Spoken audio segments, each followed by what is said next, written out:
Hey, how's it going, everyone? Welcome to the stream. Welcome to the Exercise Show. How's it going, everybody? Yeah, today on the stream, I'm actually going to jump in and start to do some texture painting in 3D Code, and we're going to put some of the stuff over into Blender to see how it works out. Now, there's a whole thing about channel packing in Blender, and about even doing texturing in Blender that I just discovered earlier this week, and we'll probably dive into that a little bit in the stream here, and some of the things I discovered and everything like that. I think it's even worth doing a full tutorial on texture painting in Blender, just using Blender's raw tools without any external plugins or anything like that. I think the raw program by itself could do a lot of cool things. It does take a little setup sometimes. Yeah, and let's jump right into it. Let's see what's up. Let's see what's going on. Oh yeah, and one thing in our um, in our Discord, someone one of the followers, posted something in AI, and the immediate thing that came to mind was a Bible verse in Revelations talking about how they were able to breathe life onto the beast.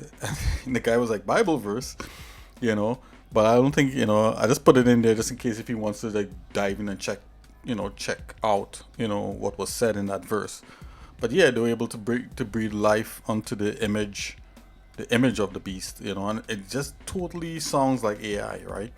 AI could generate images, you could do the GPT stuff and it will answer you back to some degree. I mean, it's all trained, but my question is, at what point would we consider it sentient? Like being able to think and reason for itself without any input. I mean, I'm hearing that there's models like that out there, that are approaching that true what they call true AI, true intelligence or whatever. Where it's almost like its own being. At that point in time, I don't know. It sounds very it feels very Skynetty. If you ever seen Terminator the movie, and there's so many movies and video games based upon this. Even the game that I'm working on, Soul 3000, is based on a sentient AI. Believe it or not. So, I wouldn't go too much more into that one, but we're gonna work on the art for it. Okay, so I'll see you guys. Star, thanks for sending me that cool video. I the two videos, was very interesting. So I'll see you guys in a little bit, as far as that is concerned, on Discord. We'll talk more about that. But let's dive right in to texture painting in this stream. Let's go.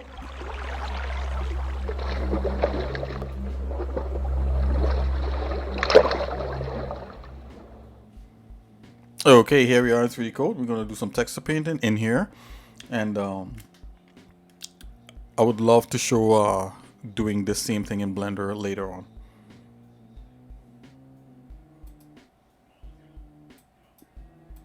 Hey guys, you know how it goes here.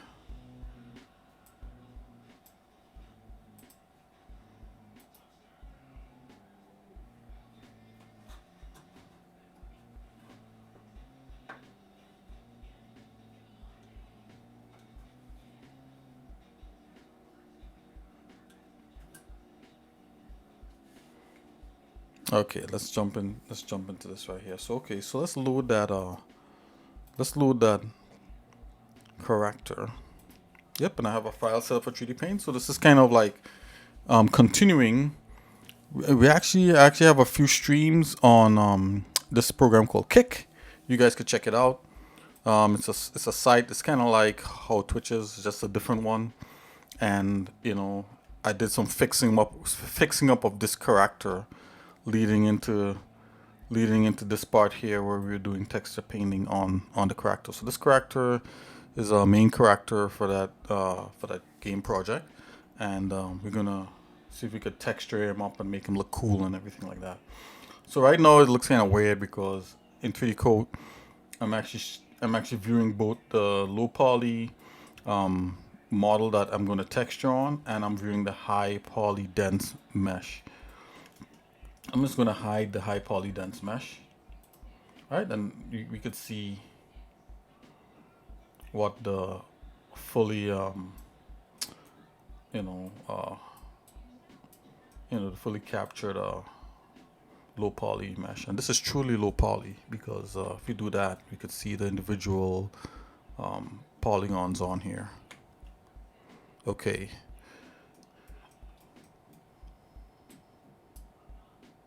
Okay, so I'm looking this over. So far everything on here looks great except for one thing. I looked and I saw this thing right here, this little square. I was like, what is this little square doing here? So let's take a look and see if we could narrow down what's going on there in that guy. Okay. This is a UV room. Okay. Let's see where we could locate that square.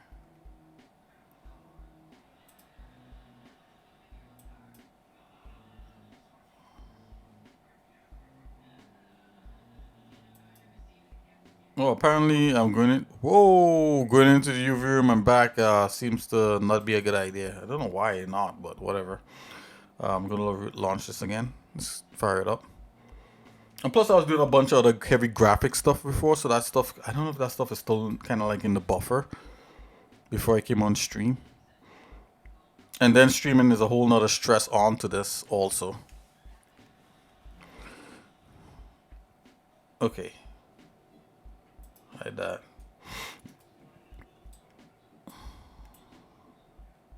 I'm not sure why I'm getting these little triangle things. I'm gonna look in the. We actually have the UV editor right over here. We could just look. I just look in it real quick just to see what this looks like. What this flat map looks like.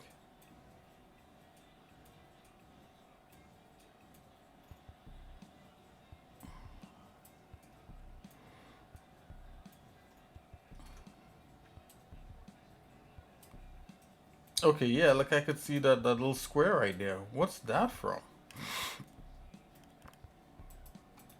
Okay, and this is the wireframe for it. Whoa, why is that? Why is that on there?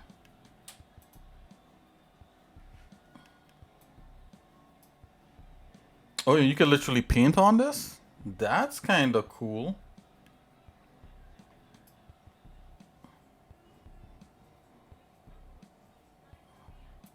I'll put this back in here. Yeah, let's just do that so you can see.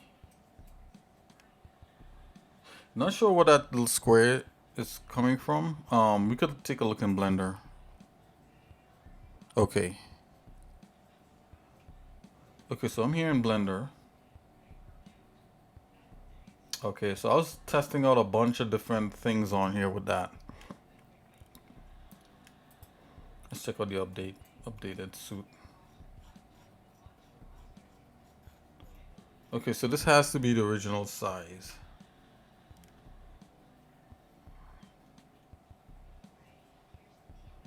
Easiest way to see, if you ever have like something so big and you can't see it, you just could come here in view and adjust the end view plane. Put a couple zeros on there and you can kind of see it.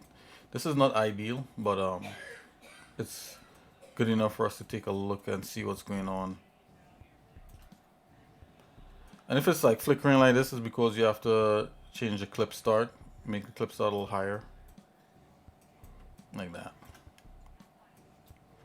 It's not too bad. We could just view it like that for this file. Okay, so what I'm gonna do, I'm gonna come in here and just see if it's like some sort of flip. It's probably a flipped face. So, see, backface culling is on.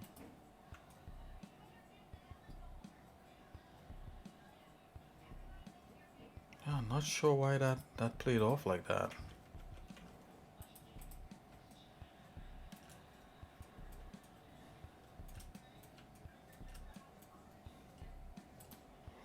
Everything seems to be fine. Let's look in the UVs.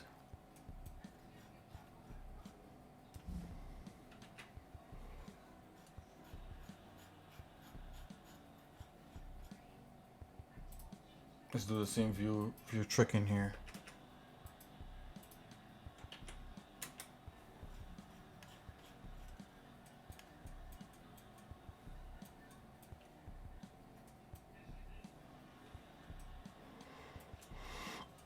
Okay, we're going back into 3D code. Let's take a look at see where this is. Okay, so it's on the edge of this layout. So I'm gonna take a look in here. Select everything right here.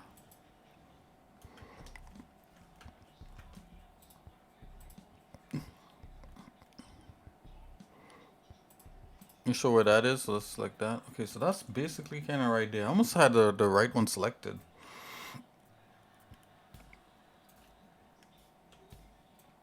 Let me grab that. Make sure there's nothing going on there. Yeah, it's just an anomaly.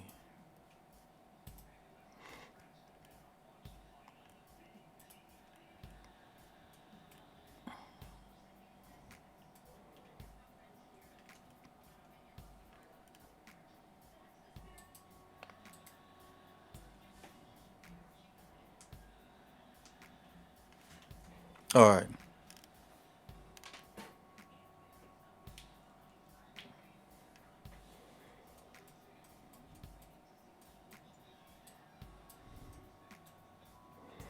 I know there's a clone tool in here. Clone. I wonder if I could clone from one point to the next in here.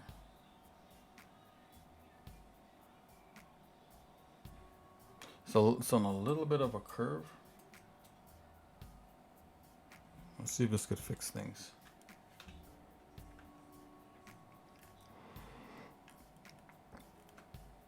Okay, this is a sample point.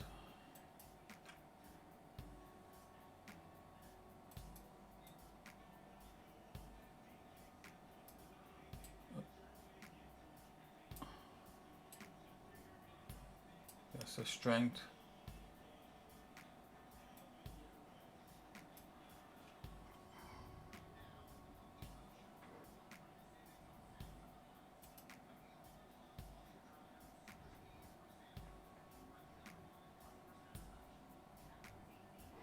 And this is a clone type translation. Mirroring. Okay, I see.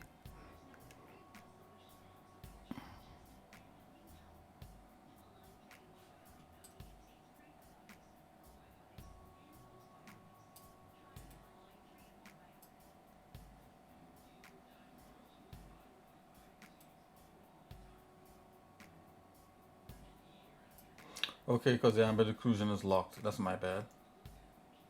I have to click that. Unlock it. Okay, now I should be able to do it. Yep, there we go. We're doing it.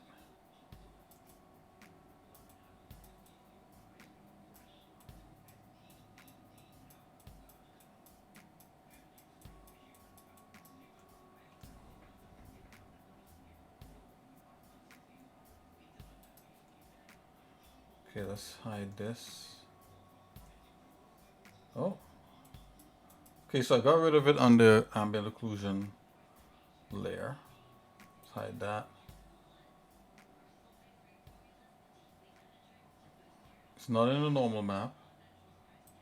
What layer is this? Or you know, it may actually just be on this layer. Give it 100% opacity.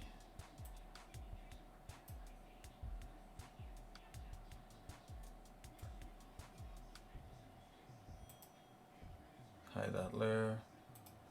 Hide this layer. Yeah, that's what's going on.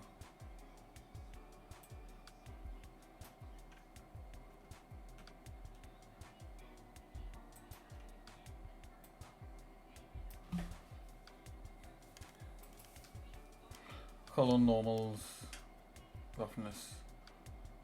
This layer has kind of like some transparency on there. Is there, do we have an eraser? Maybe I could erase that out of there. Oh, this layer is locked too. My bad, guys. Let's go back to that clone.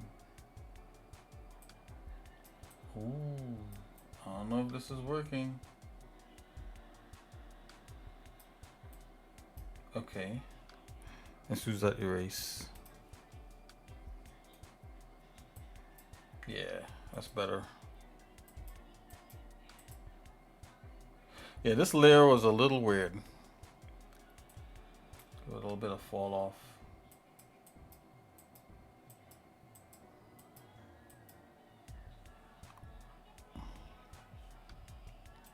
Give it a little more transparency.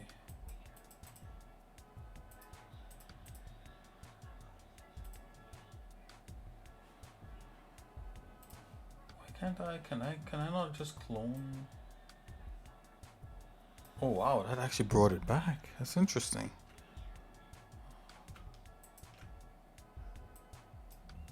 What? Okay, so there's something there. Not sure what that is. Okay, I just want to blur it. Just take a blur.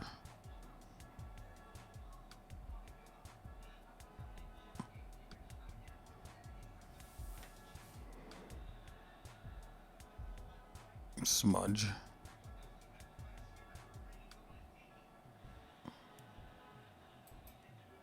Smudge will work too. Bring this back. Yeah, I mean, smudge will work.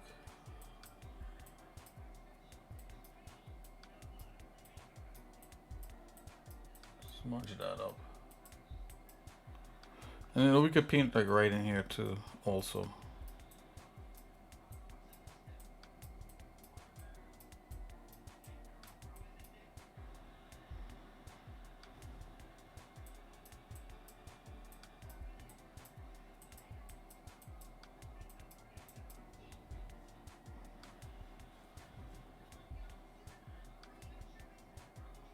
Smudge, pinch, expand. What is this is weird, like a brush that'll actually do that.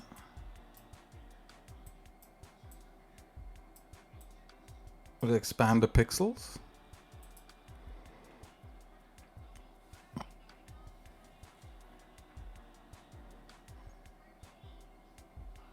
Power smooth. Oh, okay, is this like the blur?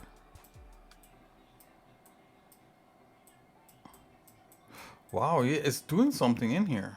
Oh, I don't want that.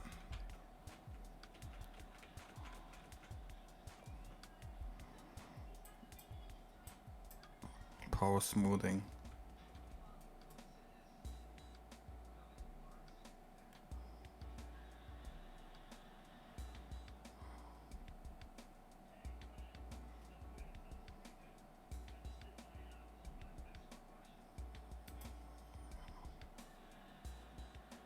Flatten. What does this do?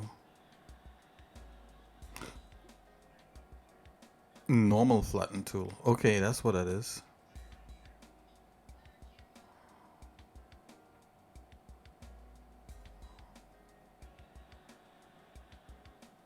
Oh, depends on the distance of the object to the screen. Oh wow, look at that thing. Oh yeah, and I think you could tell each brush what to affect. Yeah, we don't want any depth in this. Not for what we're doing.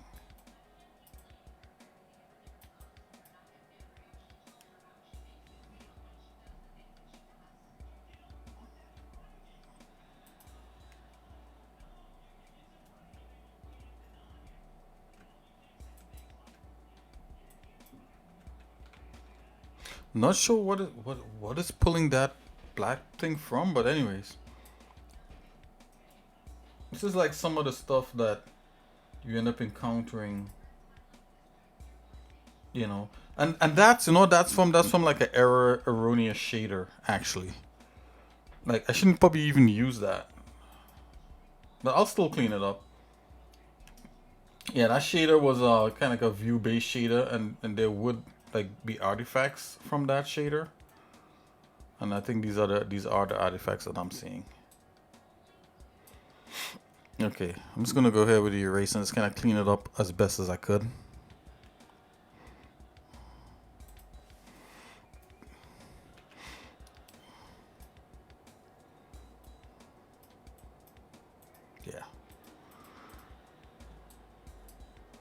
Okay, so that's what I'm saying. There's nothing underlyingly wrong. There's no underlying problems with this thing.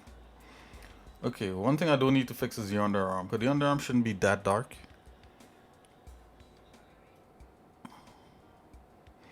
Okay, guys, so this may be all Wacom right here, so let's go straight to the Wacom. You know what? What I'm gonna do? I'm gonna. Oops, excuse me. You know what? This is Sol 3000 development, so let's just go right there.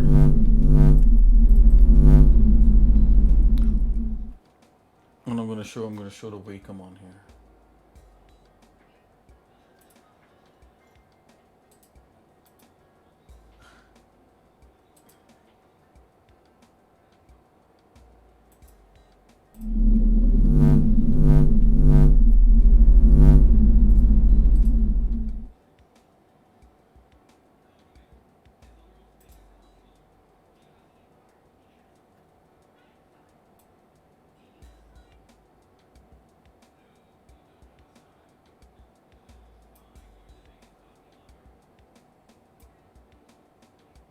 There we go.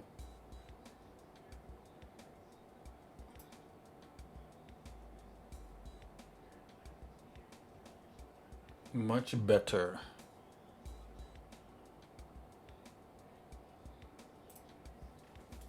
Okay, guys. So we got some Wacom action happening. Get my pen.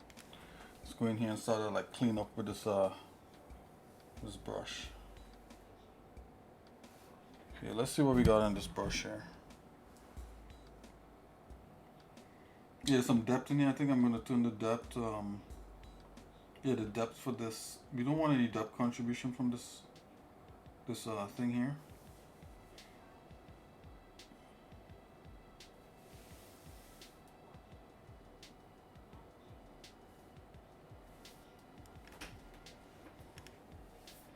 I'm gonna focus on this arm. Even in actuality, the texture's more on the other side. It's okay.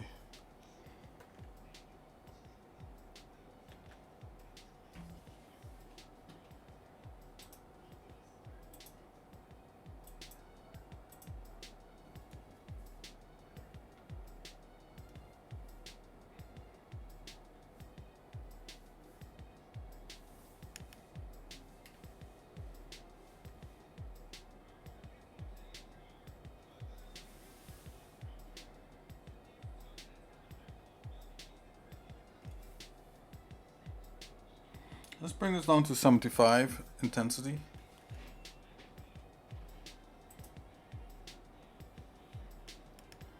Okay.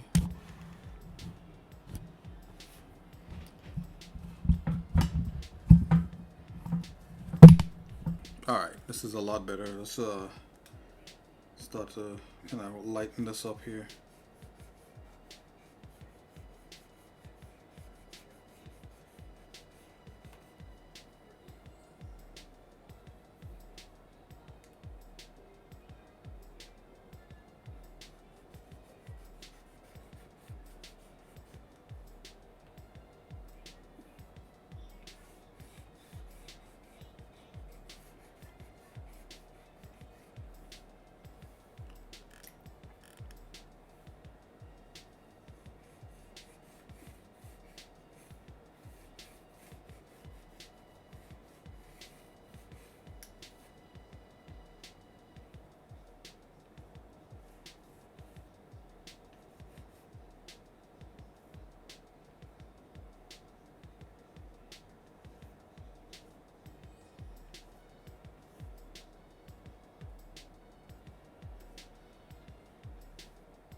I kind of call this layer the sweetener layer because it's kind of like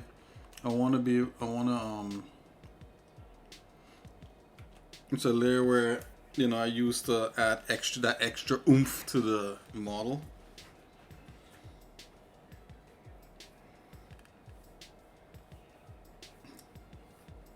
A little extra darkness. So these are like just generated effects on the model. So like ambient occlusion, creases, stuff like that.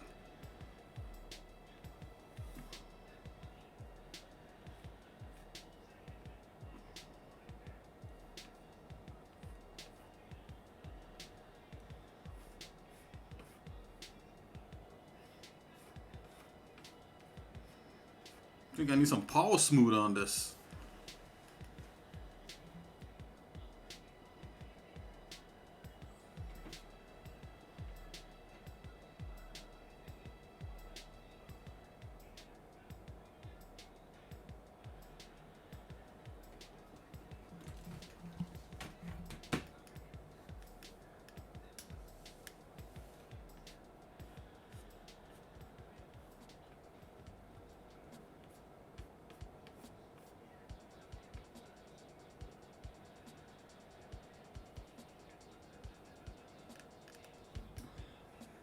Yeah, this map is this map needs work. It's all kinds of screwed up.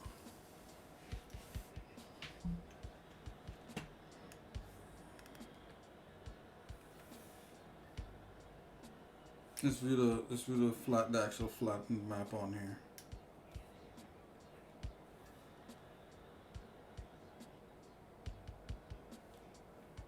I think we're looking at these things over here, so we could deal with this in 2D sort of sense.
I'm just gonna zoom out here and just gonna look at the model a little bit.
Saving.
Okay. Just kind of wanted to go through, kind of 2D sense and kind of make sure things look kind of neat. Which I think they look somewhat neat.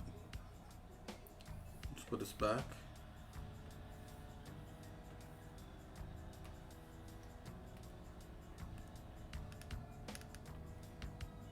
And like as I said, this is like this kind of sweetener kind of layer, so it's not gonna have a whole lot. Oh, I see one part here that looks a little dark. That could do with some lightning.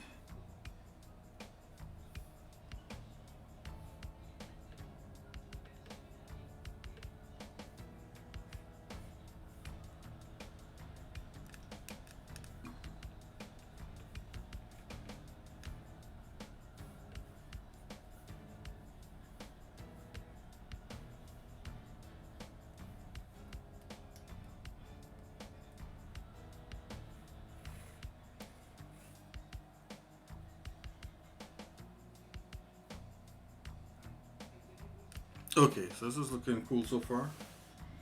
Just take a look at the ambient occlusion.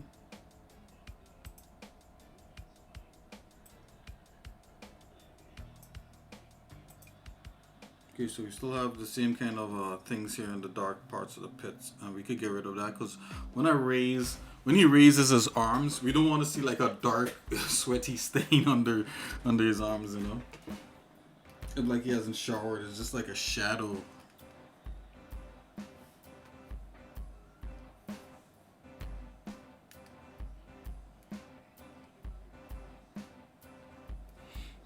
I believe we're gonna get some of this color here.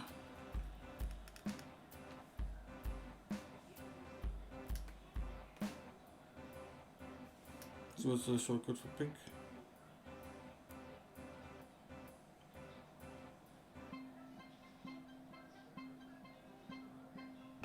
Oh, V. Okay, so we're using V to select the color.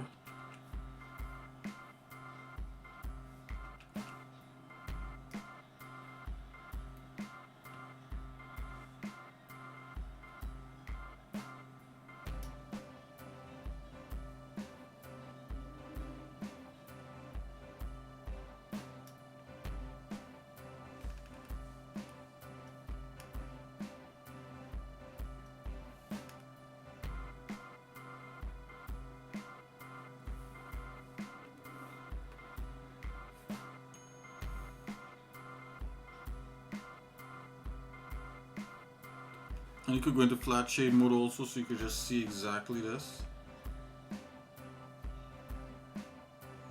And this is the flat shade of that.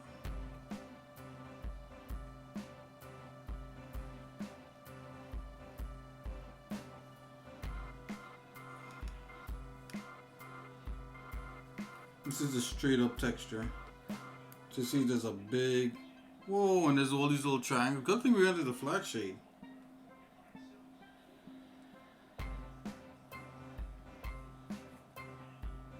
Whoa, we actually want white on this.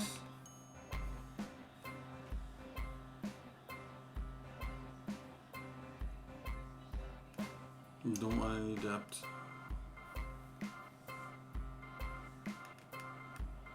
We could actually turn depth off. Put depth off.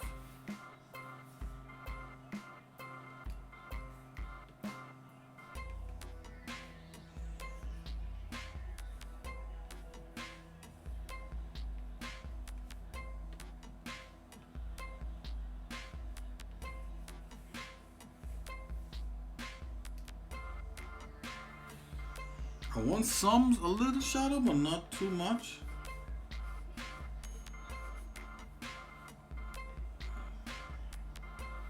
The ambient occlusion is mostly good for like static objects, and there is live ambient occlusion in the game itself.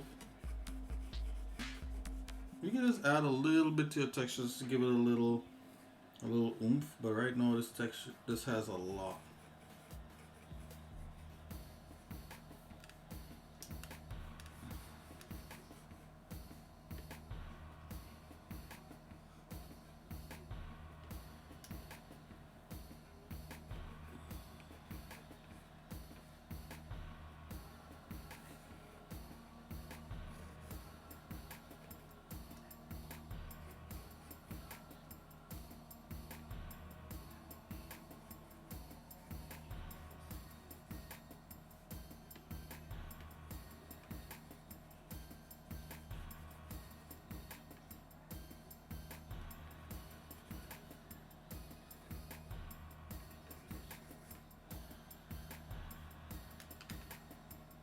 Okay.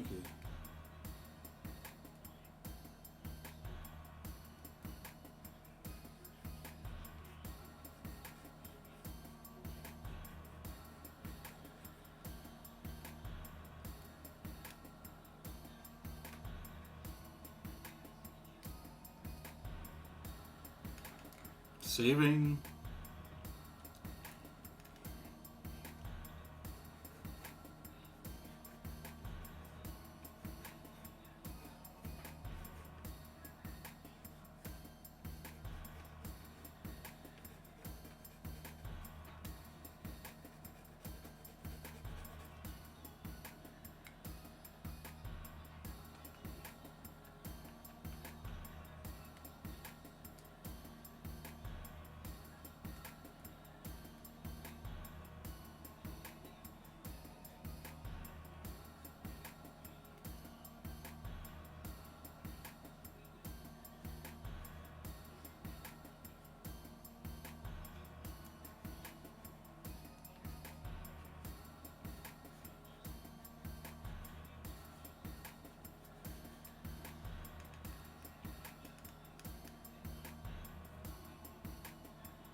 You get like little things like this.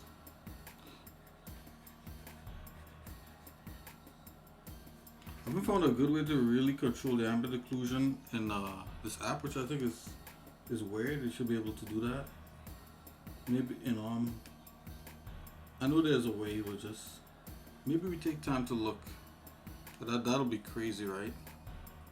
But there is a dirt material, which is probably more what they would think, what they're thinking about, and ambient occlusion is a broader thing rather than an effect. So I think that might be the thinking behind it.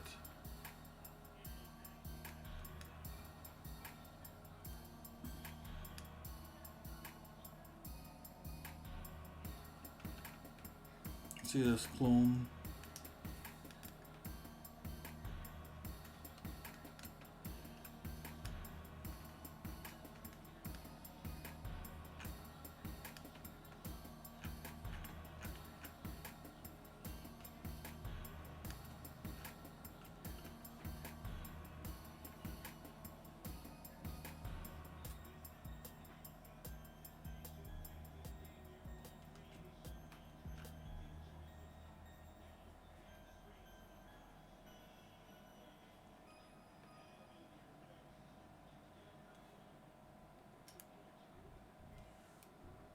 Let's get that smudge tool.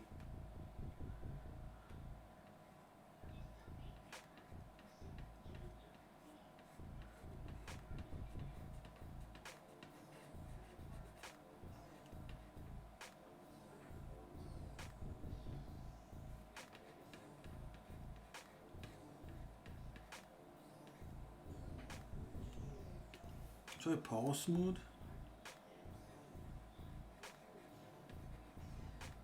Oh yeah, power smooth is. Yep, that's working. You literally gotta move with it. You gotta take big moves with it. Yep.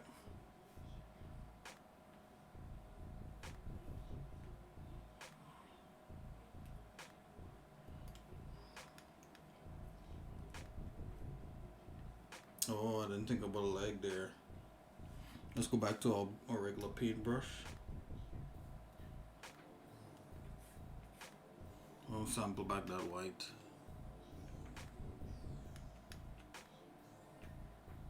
Oh, oh.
Okay, so it looked like we may have.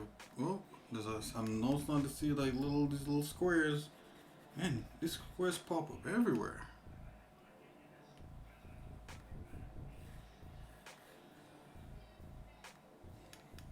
Yep, and here these squares here again.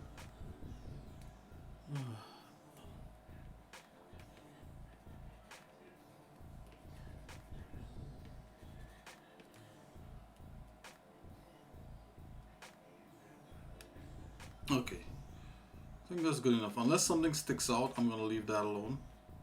Gonna bring this back in. So this ambient occlusion is multiplied on top of this. This has an alpha to it, but I want to bring down the opacity on this a bit.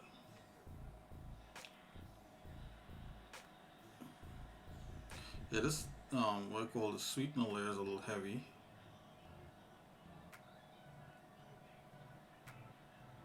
Let's nudge it up a bit. Let's see, 20. How about 25%?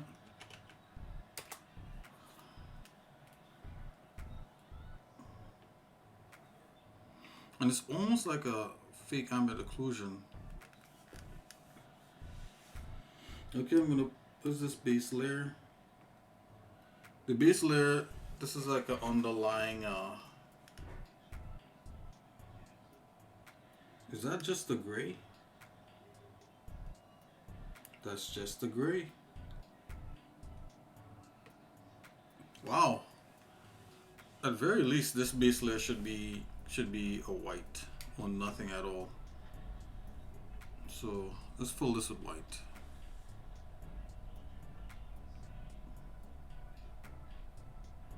I'm not sure what's going on with this base layer.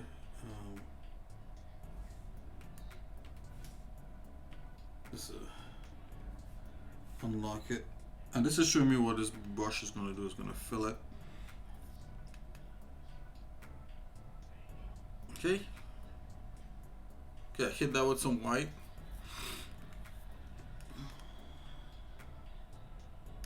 And I'm gonna bring this guy over.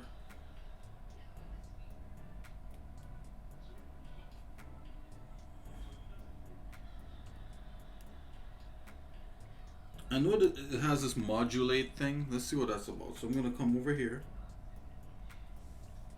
Let's go back to this brush. Give it a smart layer.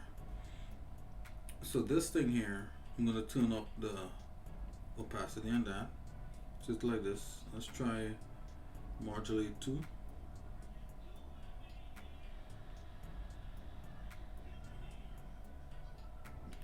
I don't know what's the difference between a modulate. Modulate 2 times.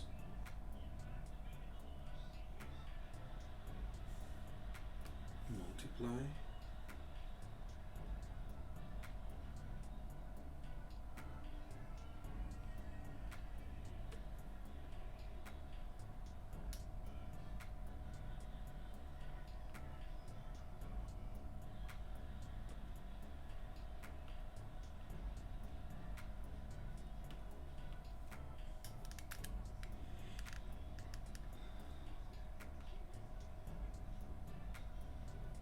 I mean, looking at this base layer now, it's a little heavy-handed.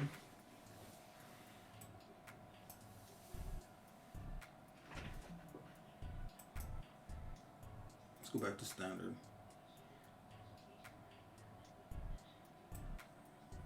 Okay, so that says pure nothing. I'm just gonna add a little bits of a hint. Yeah, that's looking good. Was that 7? So let's go 10%. 10% of an underlying hint. Alright.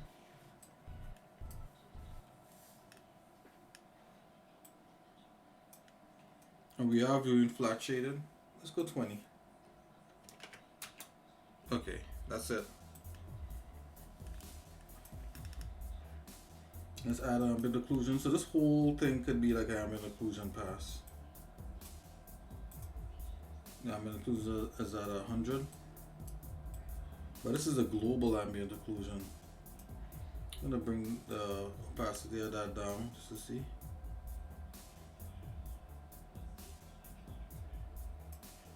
Yeah, all this could be merged into one thing.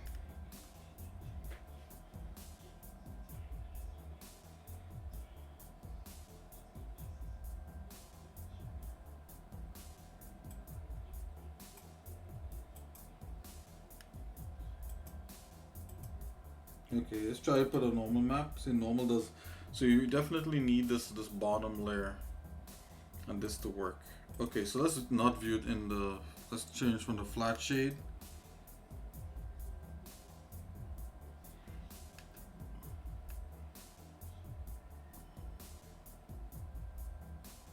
Let's go back to smooth shade. Just this.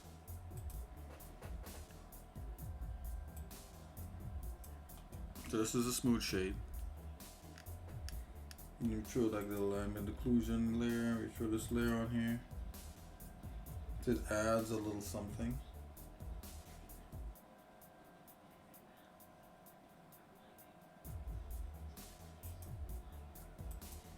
But matte cap.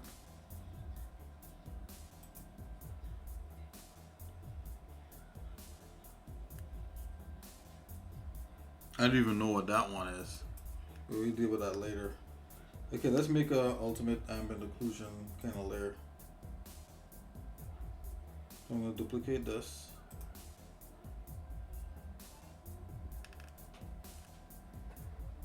I'm duplicating the bottom white layer. And we're going to make the ultimate ambient occlusion layer. So okay, here we go. I'm going to go back and do flat shade just so I could see the occlusion layer, what it's going to be made up of.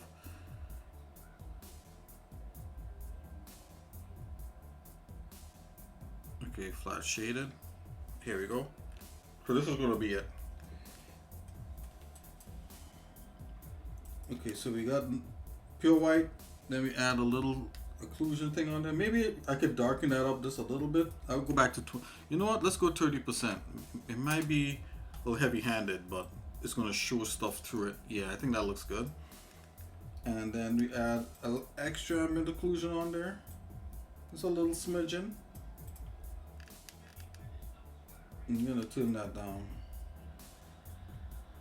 just to see the difference. So this is 0. Just add a little, yeah, I think adding a little bit more. So what I'm going to do, I'm going to make that as 30.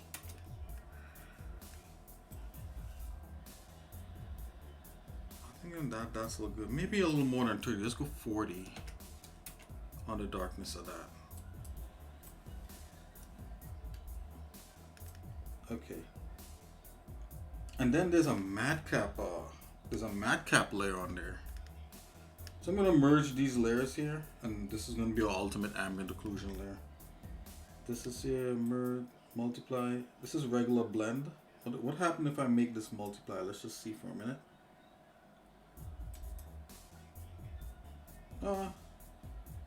Not much. Okay, so I'm just gonna merge this down now. Merge down.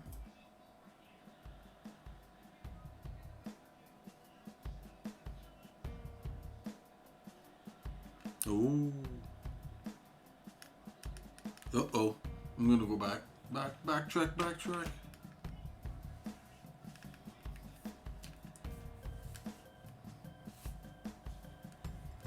Why did it do that? Oh. Okay. I'm gonna hide this.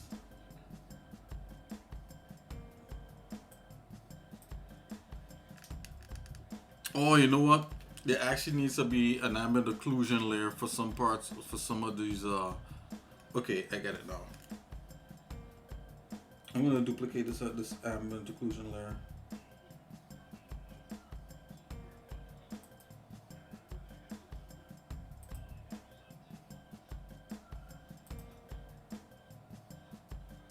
I'm just gonna hide it for a minute.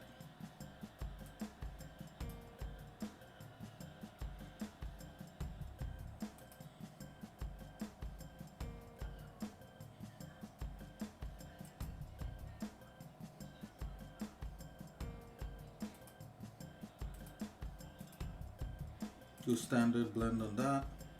Okay, now I'm gonna merge this one down.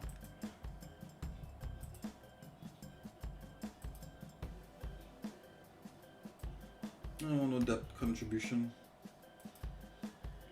Just gonna take an overall look again. Yeah, I think this is nice. Oh, I saw something over there. Okay, no, that's good. Merge down. Okay, this should work. Okay, there you go. So that worked. Okay, and now it's this layer here.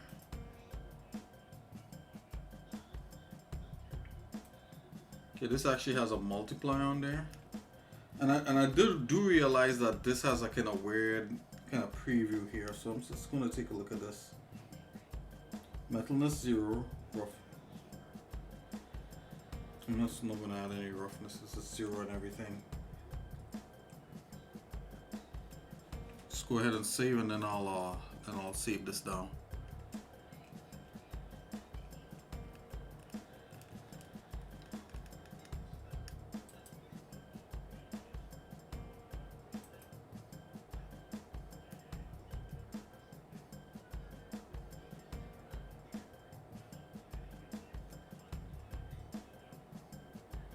Man, there is some extra information on that.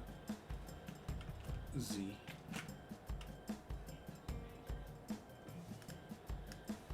I don't know what layer is this. I don't know why it's doing that. I'm just gonna duplicate that layer then.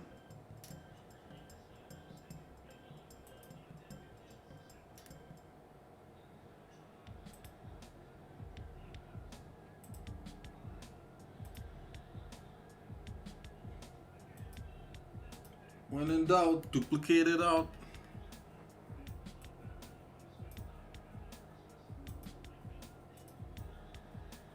That's a standard blend. No depth, no roughness, no metallicness.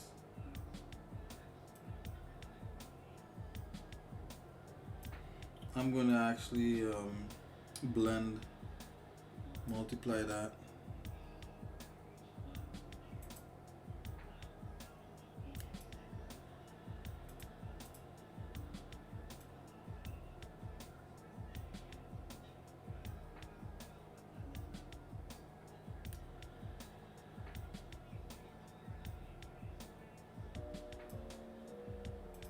Let's go 30 on this. 30.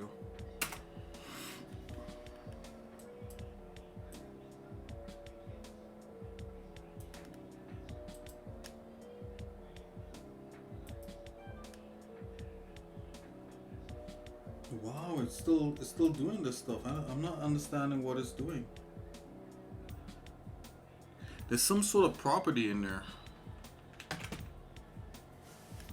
Hold on. Let's see what other options they have in here.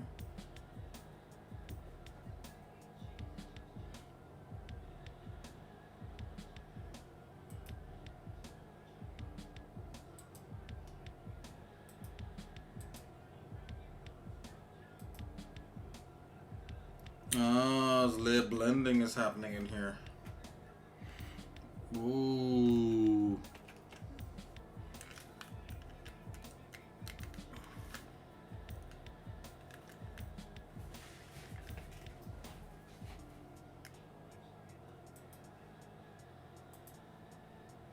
So this is strange. This layer's doing some kind of weird, strange thing in here.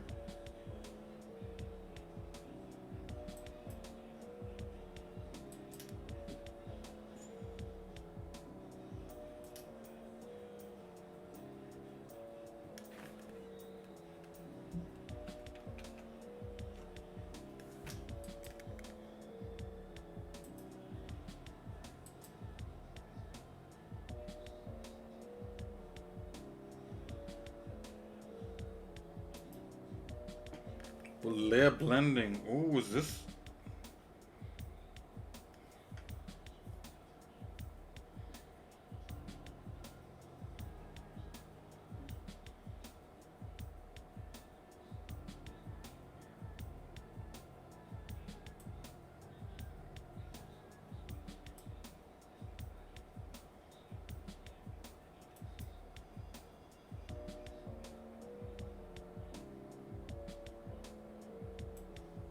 I'm just gonna add this in here.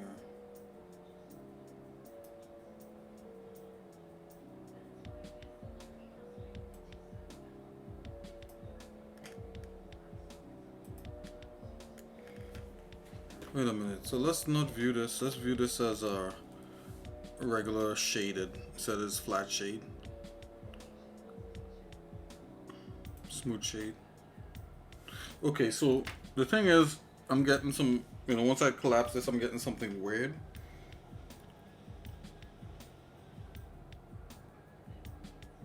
Layers.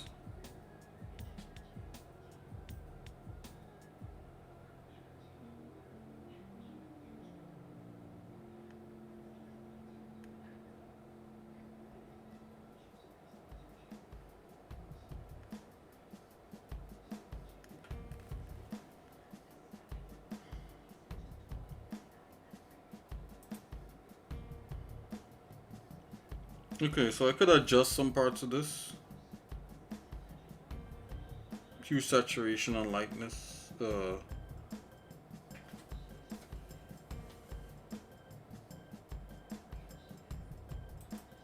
Let's see if I could desaturate this thing.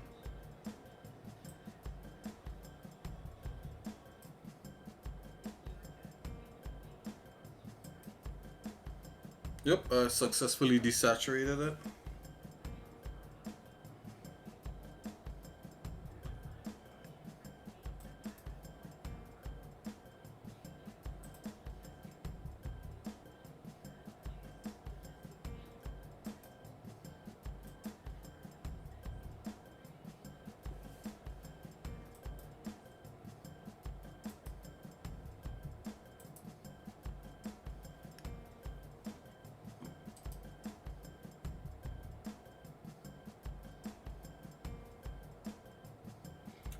I think it may have something to do with like an alpha channel, but I could be wrong. Let's try merge down again. Yeah, so I'm still getting this weird. Where is this coming from? Let's try one more time.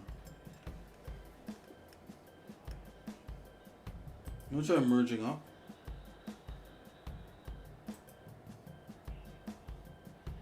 Still the same thing, right? So see that. Have an idea.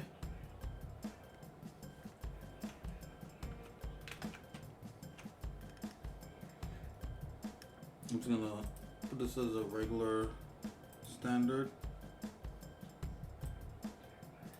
Put this at the bottom.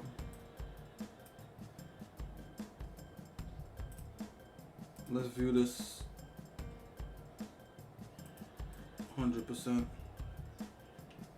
Just gonna view this thing, guys, as a non-shaded flat. Then we have this on top of here. I'm gonna view as multiply. There we go.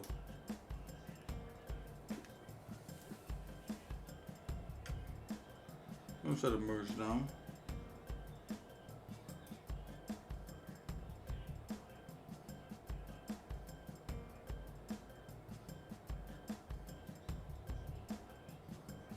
Oh, you know what? This is locked. Maybe that's why. Uh-oh. Yeah, it's locked. Hold on. We almost got an invert of what it is we're doing there.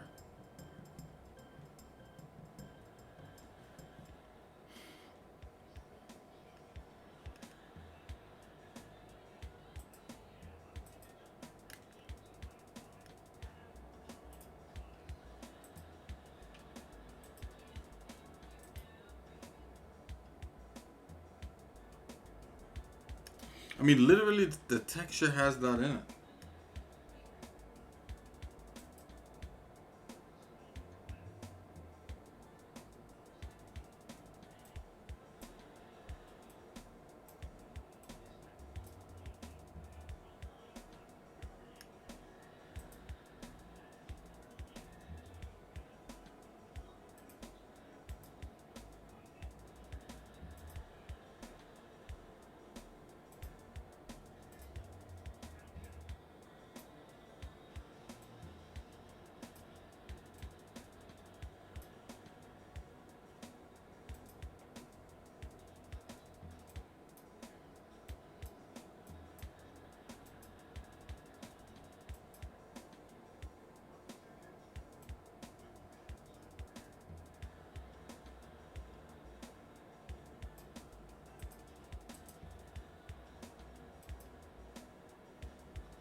Yeah, there's some kind of fundamental thing happening here.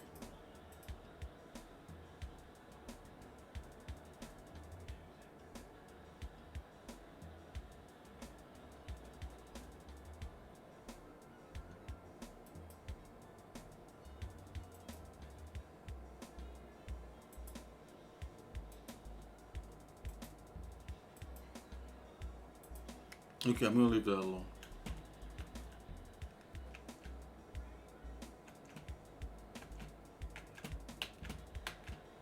Not sure why that is happening, but it is.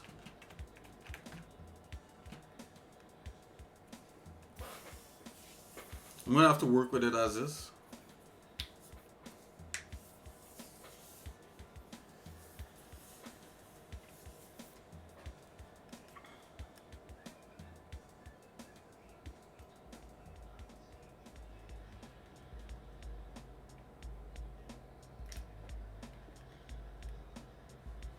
Okay.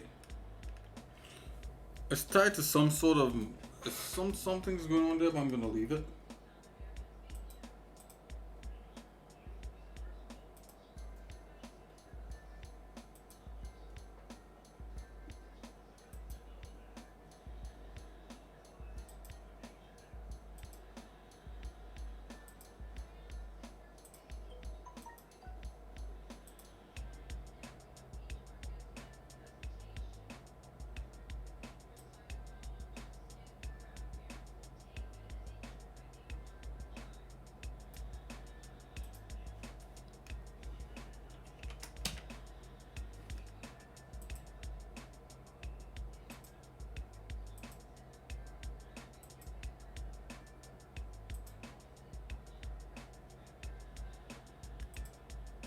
Get rid of that.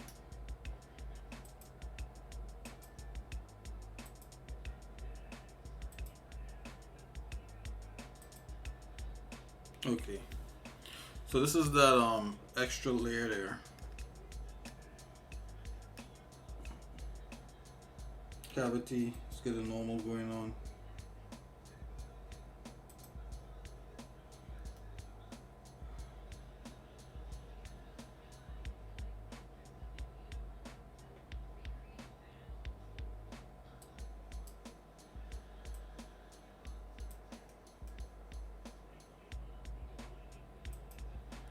I'll give this a screen.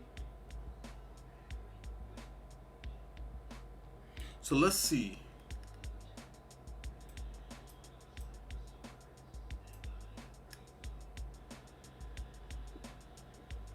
So technically now, if we put like any other layer under here, we got a normal, we got a cavity, we got this streaming top kind of like edge layers. I'm gonna add a color and see what it does.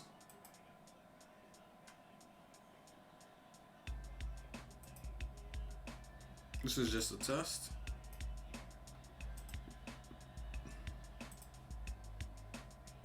Okay, it's even showing you here what it's gonna do.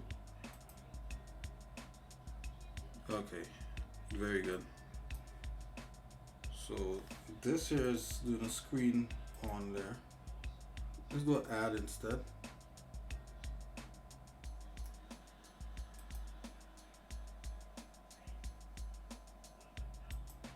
How about instead of that, let's do a multiply.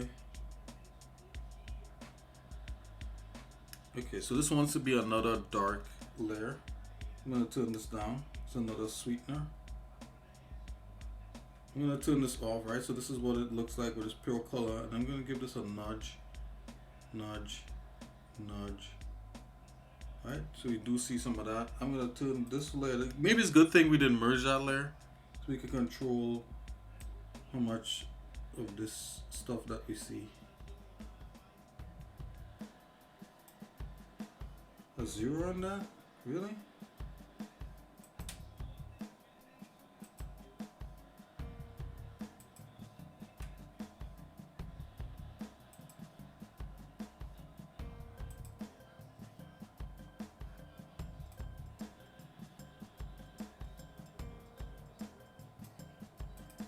Okay, let's go 15.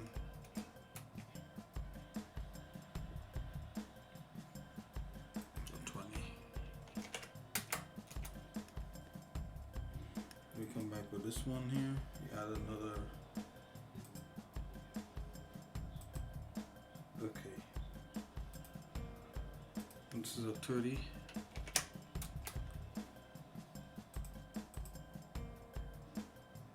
Okay. multiply, multiply, multiply.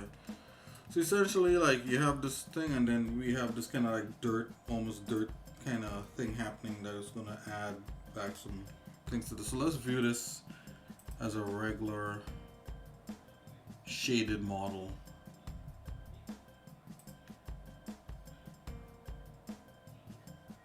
Smooth shade. Okay. So smooth shade, this is what it looks like. Right? We just have to turn the normal map on. Right? And it brought back in some of the detail of the 3D mesh.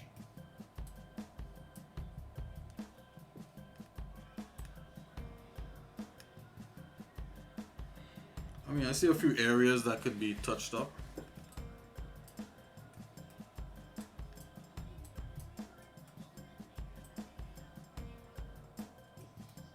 Okay, let's see if I can add these 3 layers to a folder. I don't know if it will make a difference, but it should. Call this let's call this details, or like maybe surface edge or something.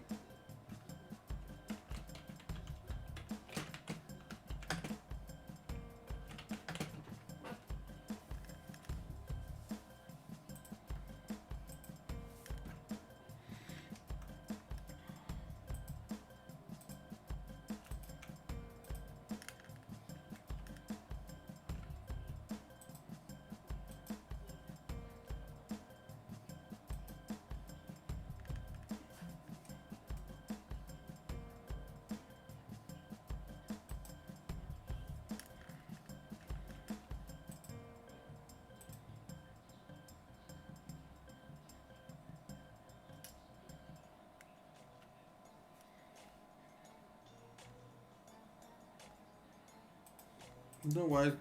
Come on, select it.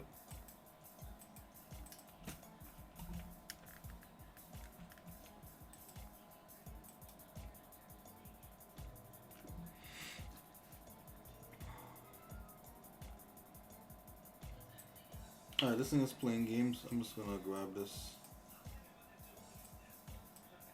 Grab this and put this in here.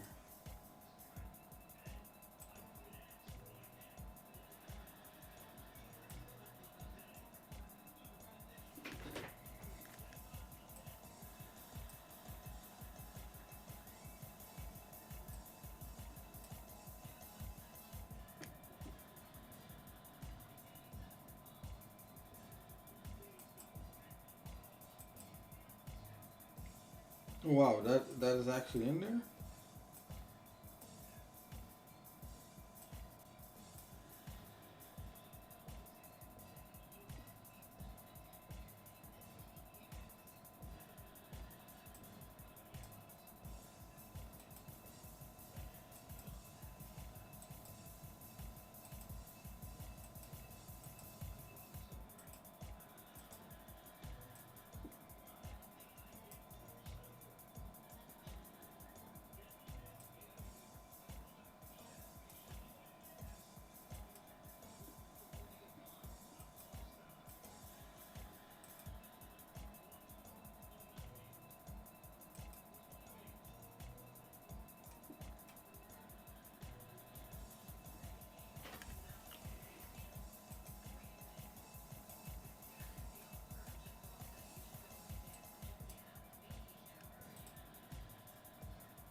Okay, not sure what's going on here. It's like it's looking at.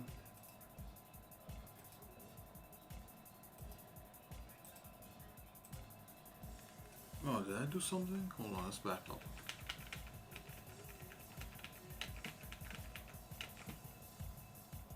I'm not sure what those are.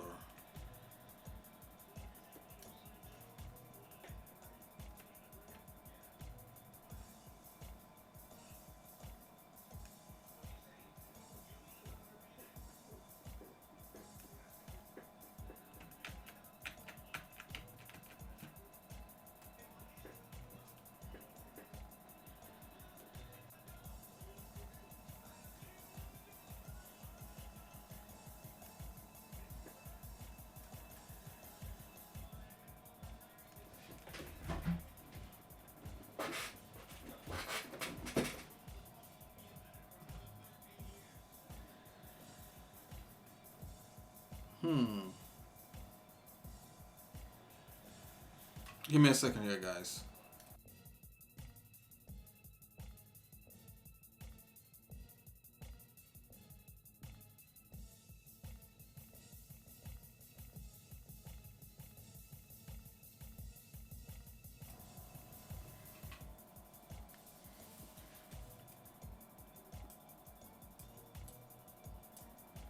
Okay, look like we may have back the mall. I'm not sure what happened there.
Oh, wow, the metal is controlled. Now that is odd.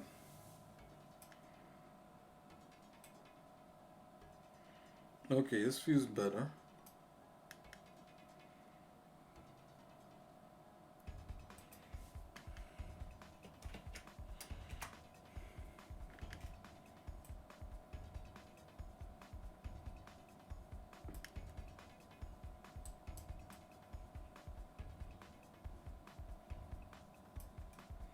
The metal is totally controlled how dark it was.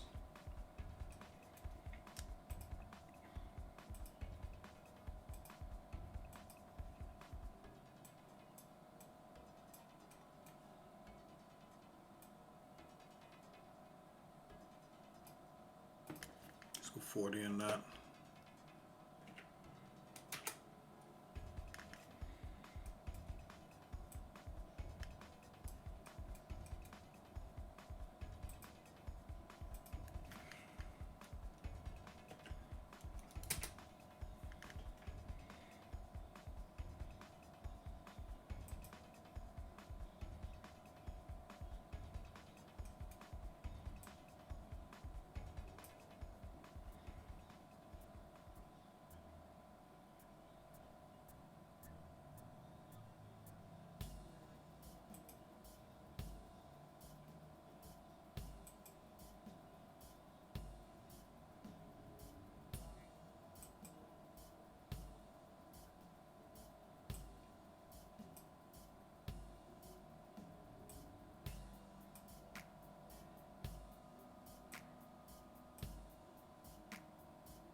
Put the normal map back on. Okay.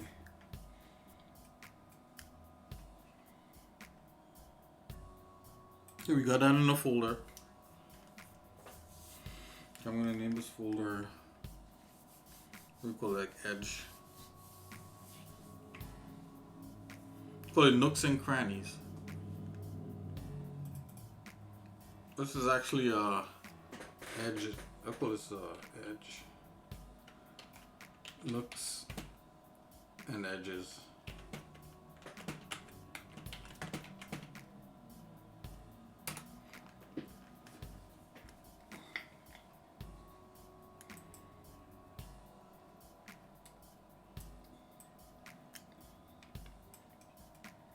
I'm just gonna take a look at this, guys, properly.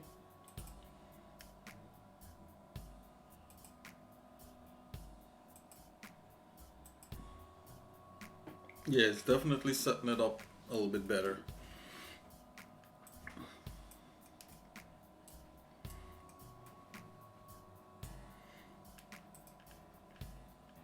We don't want to add any roughness.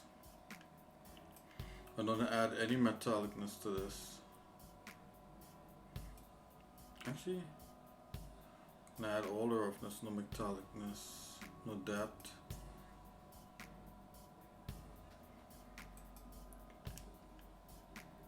Suppress depth.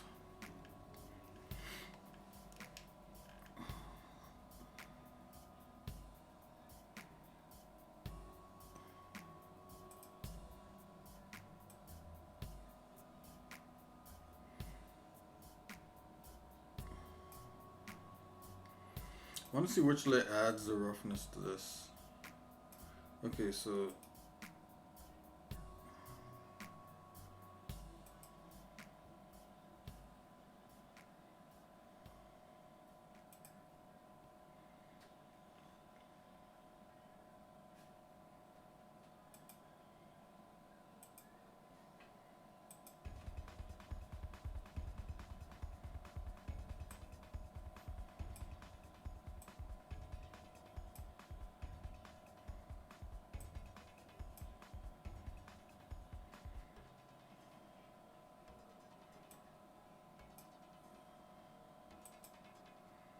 turn roughness up on that. Turn roughness up on that. Everything else is 0.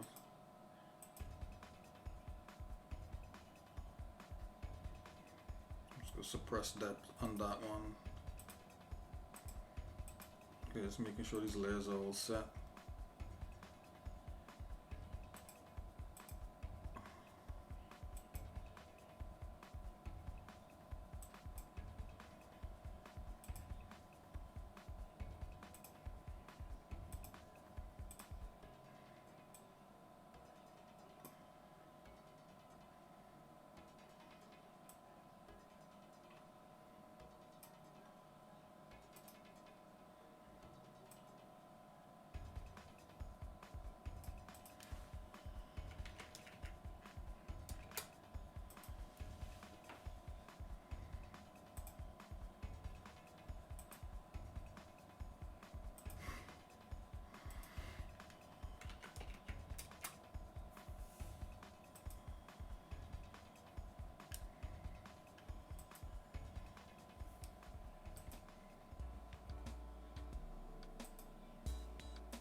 Do you want to see the cavity map? So the cavity map, this helps other shaders to be able to, do different effects on here.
Okay, so now we could probably actually try to add some shaders to this.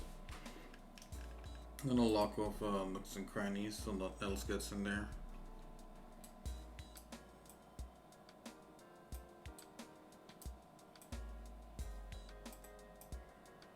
Okay, I'm gonna take a look at. Ooh. I'm gonna take a look at the what the robot looked like before.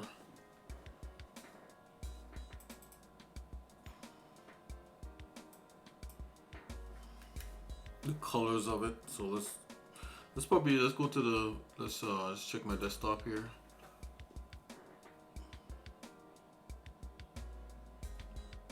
We could probably take a new screenshot of all this stuff. So I'm gonna go back into Blender, load the character up.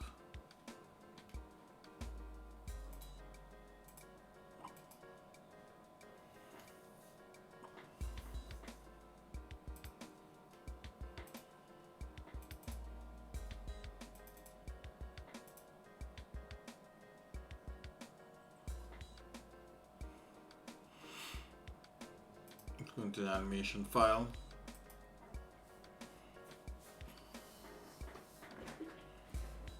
Okay, this is the character right here. Oh, this is now called a legacy slot? Really? That's odd. He's in the T-pose. Put in a regular walk loop.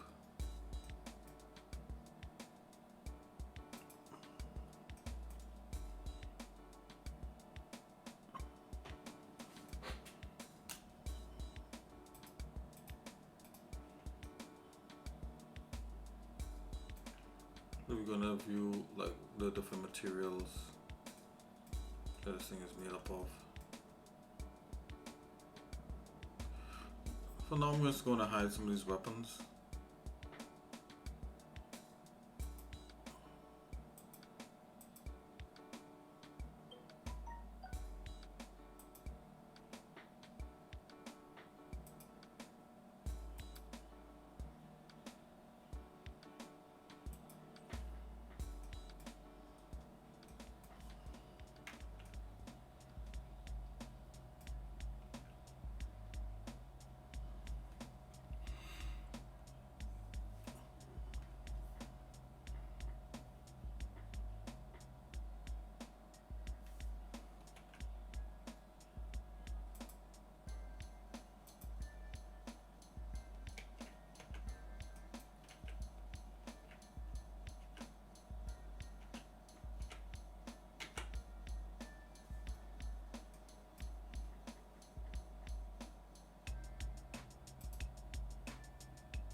I'm gonna grab a screenshot of this, guys.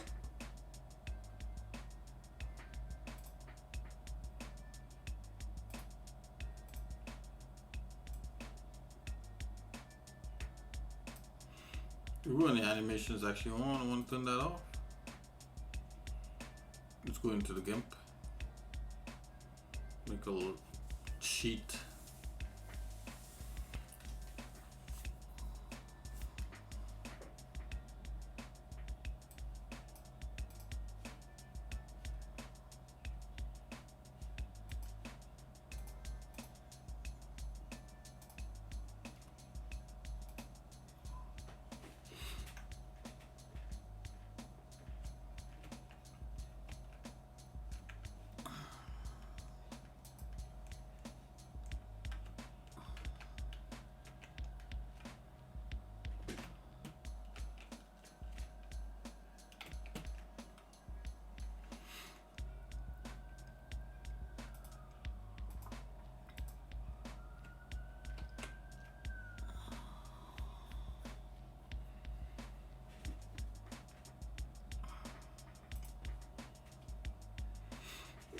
I like the new GIMP.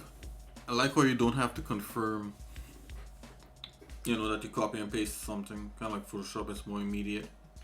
It's about time. Let's get another pose. You just basically kind of want to see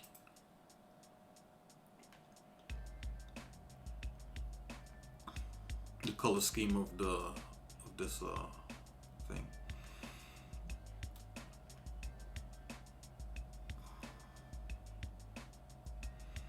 I mean, this guy looks fine as is, but I just want to make sure and get everything working fine, even better.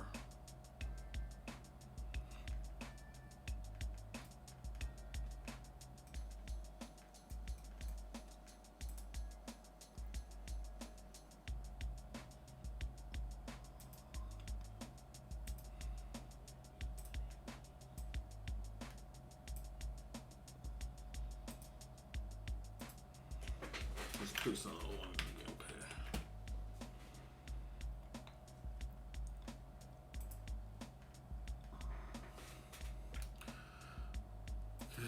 Let's see the back view.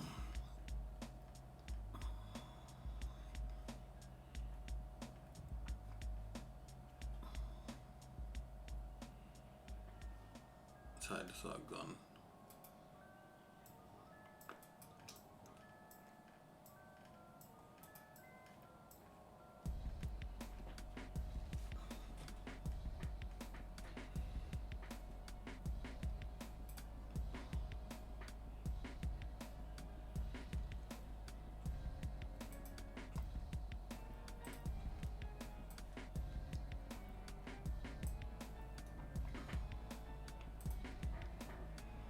Oops.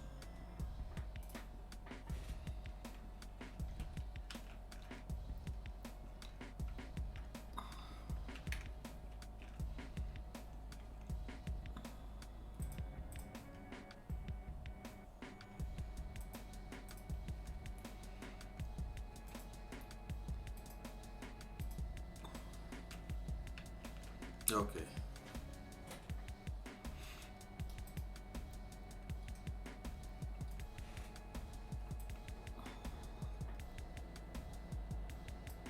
It's just shot like this.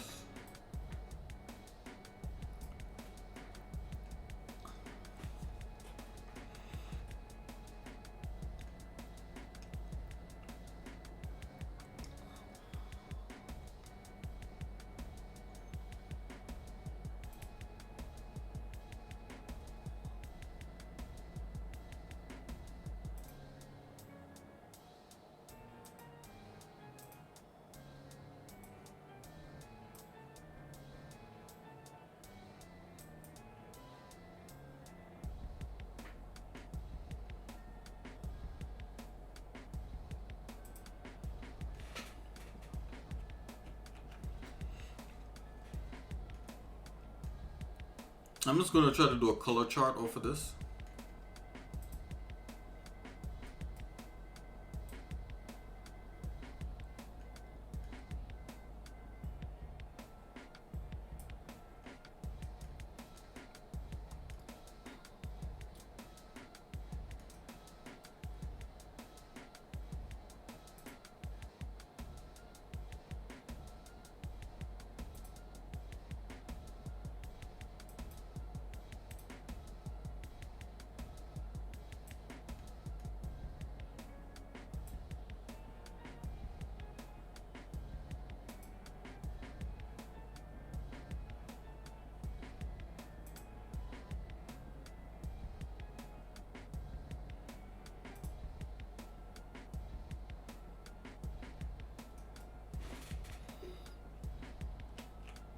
Let's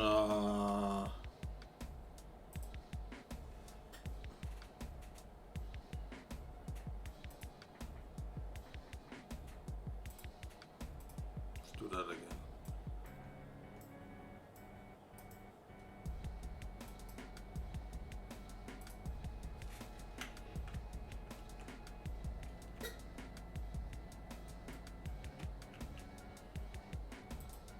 Oh, you guys told me go to copy the clipboard. What? Copy the clipboard. Okay, what?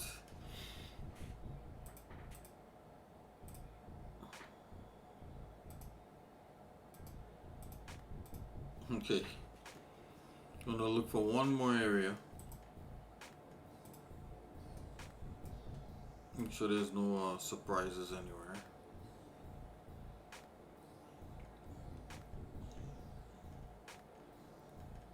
Okay, looking good so far. All right, so I'm gonna go ahead and kind of hide this. Close this. Don't save. Let's lay this out.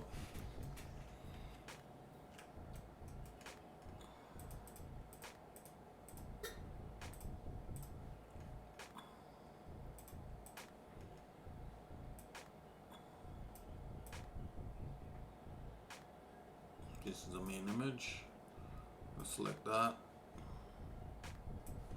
Drop that in the background. that image right here. I'm gonna bring this guy right up in here.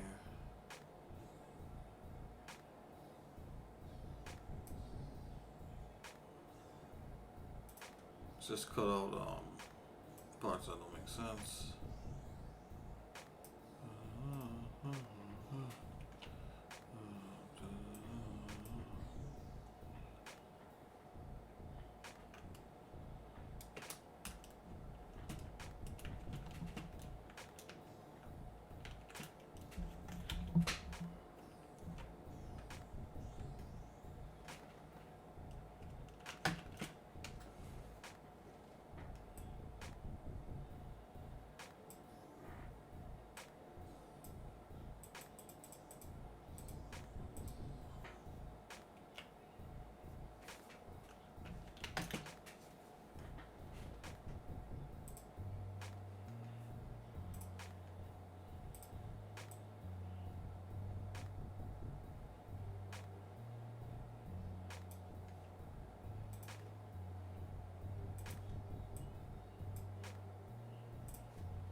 Oh, I'm liking this.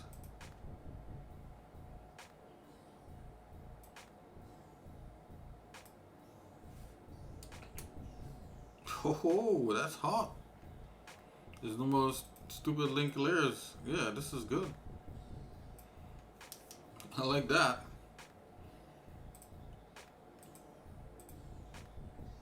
Why change a formula if it works? If Photoshop gets it working and other people like it like that, just leave it. If it works, it works.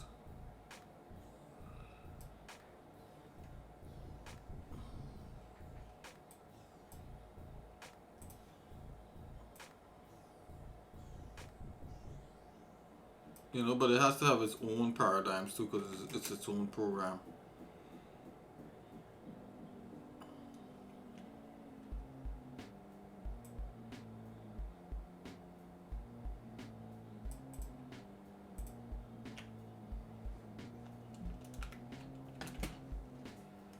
Yeah, I'm liking that. The new GIMP is hot.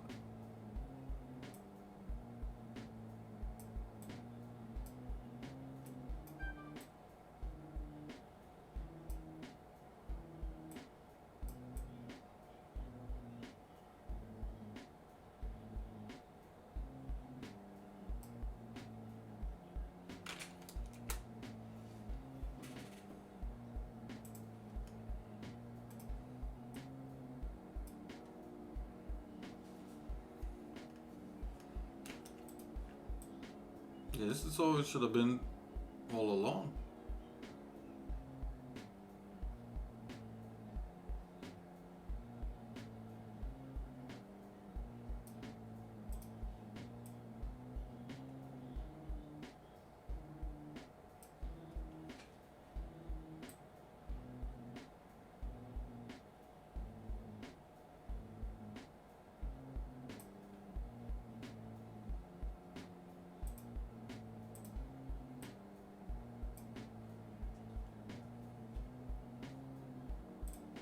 Okay, let's get some colors happening here.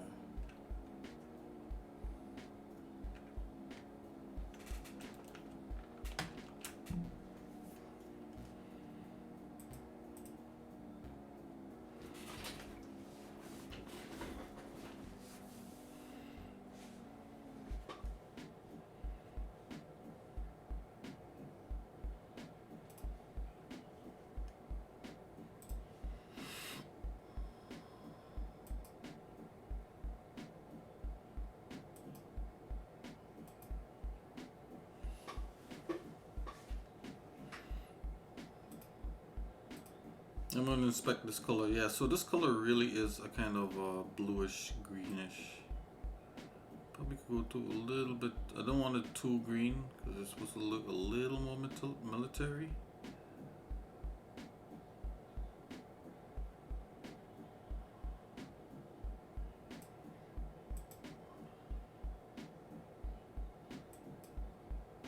And I could sample it back from the actual texture map.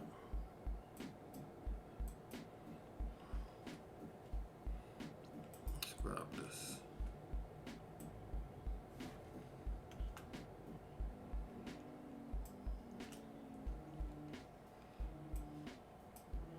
Yeah, I'm liking this new one.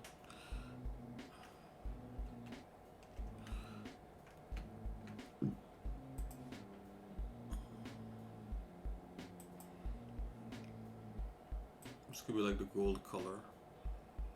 Let's go to the next thing color, which is this matte charcoal black. Let's go a little bit deeper than that.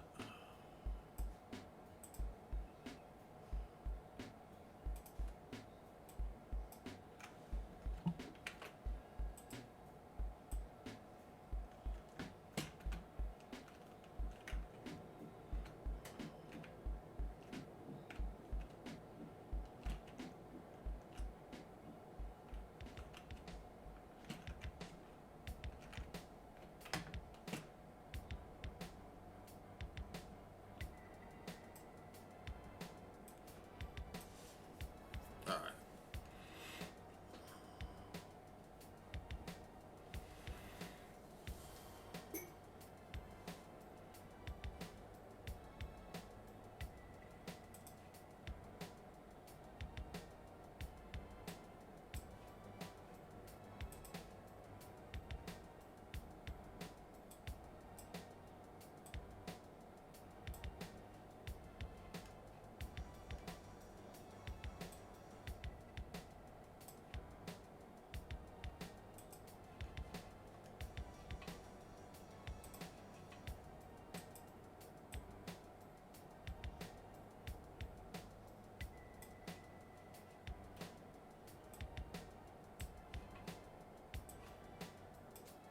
It's kind of like almost like a little gold.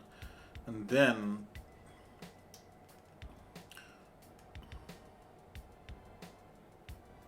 so now the other color is this. The other color is this it's kind of like a silver.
Yeah, I think this is a color palette. I think these three things are the color palette for this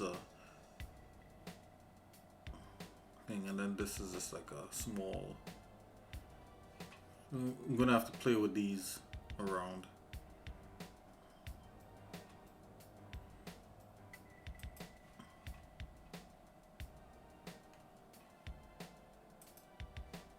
Pick a color to indicate.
What? Something's wrong there.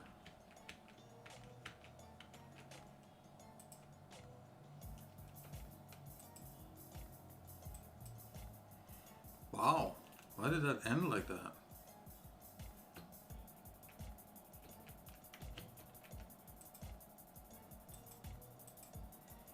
What?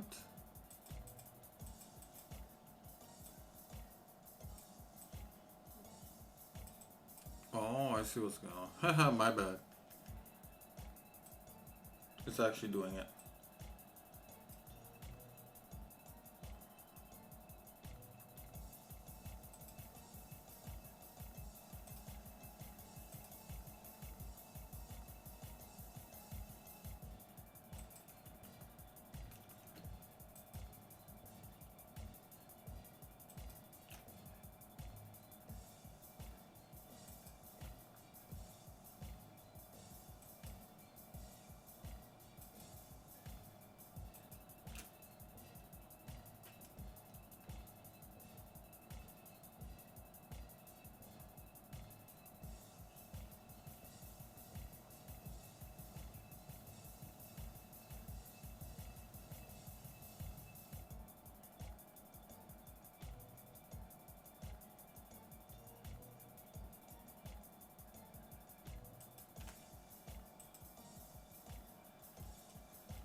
Alright.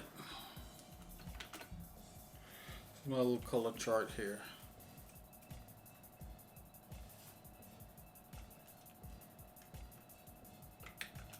No, these could actually be some, designated as some sort of material.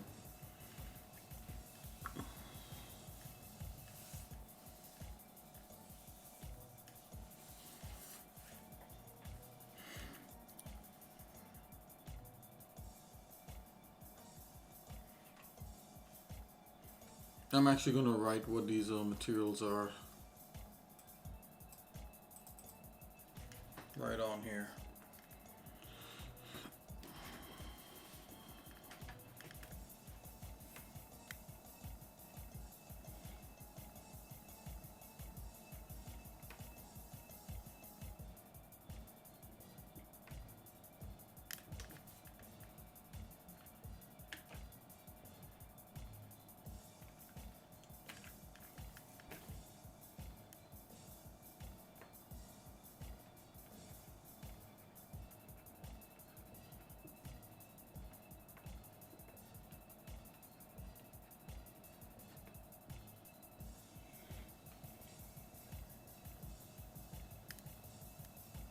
So this is some kind of illuminated rubber or something.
Here's bot201.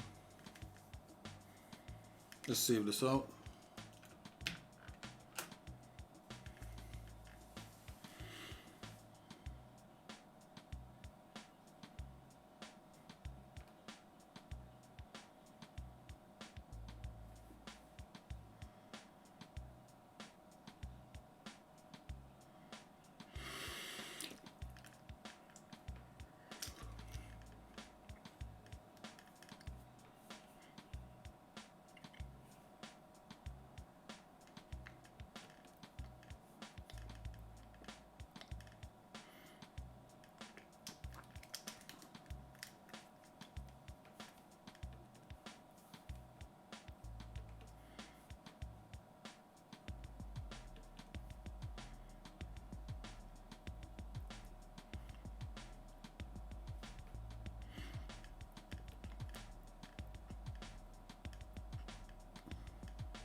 It doesn't have to be fancy, this could be a JPEG.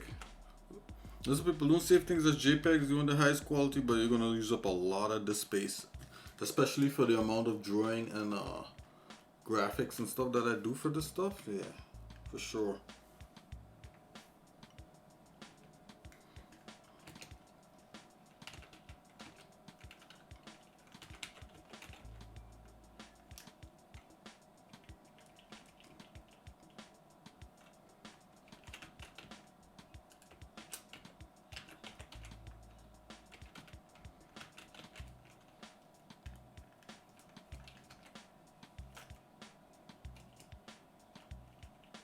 That's fine. Let's go. Yeah, the new GIMP feels a lot nicer. I like that.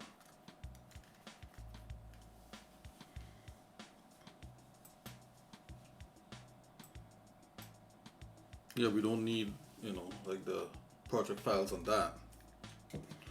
We actually have concept art that I did with the color in there.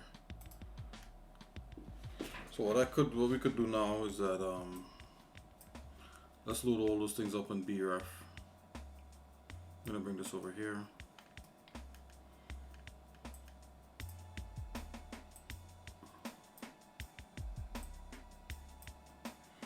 I actually just want all the layers to be in a separate thing, so I'm gonna do that.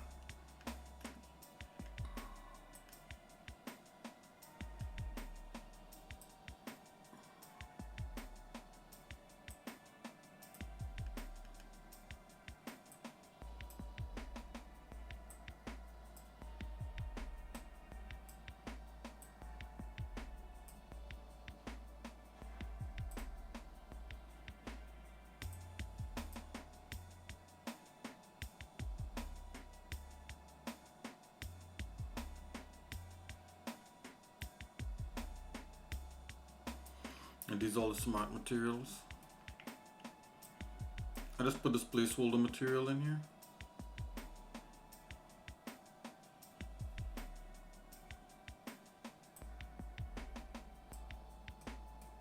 Okay, what I could do now is to fill this placeholder material with just like a standard black. I think all black was more like a charcoal black. Let's go all the way 0.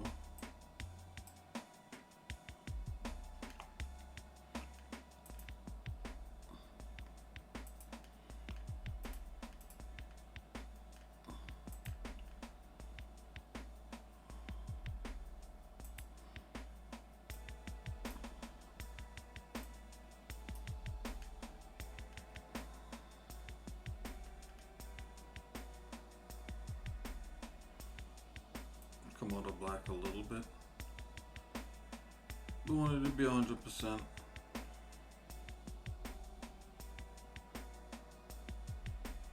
Let's keep it at 5. So use this paint bucket and fill this.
Get a little less down.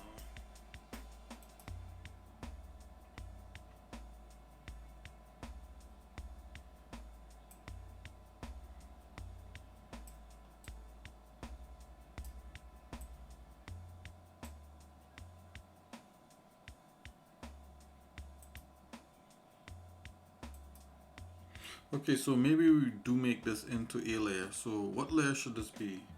We got to develop black rubber, guys. Let's do that. Black rubber it is. So there's actually a rubber layer here.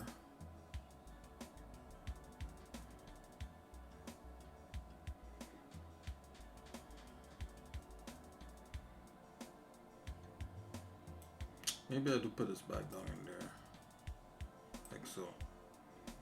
I want to be able to see these materials a little bit better. Let's go on normal size.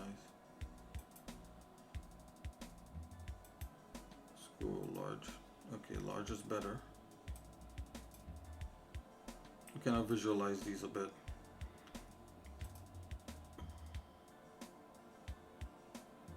Okay, so now it's gonna try to build some extra things here.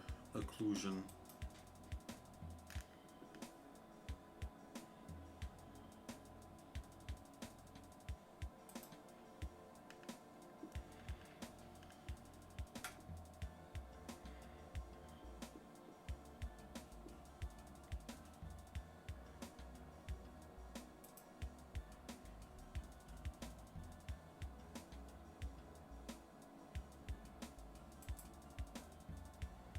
It's just giving us the different things of black rubber. I'm gonna start over with a clean layer.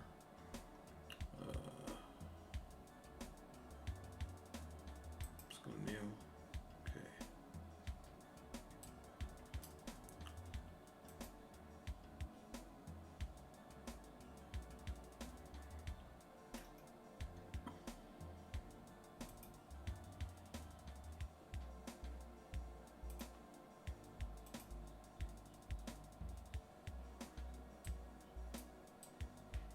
I'm gonna hide this nooks and crannies.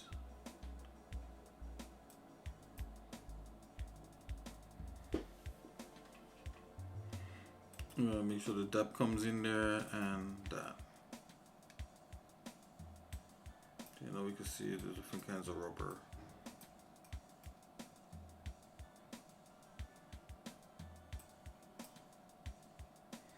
I see this one.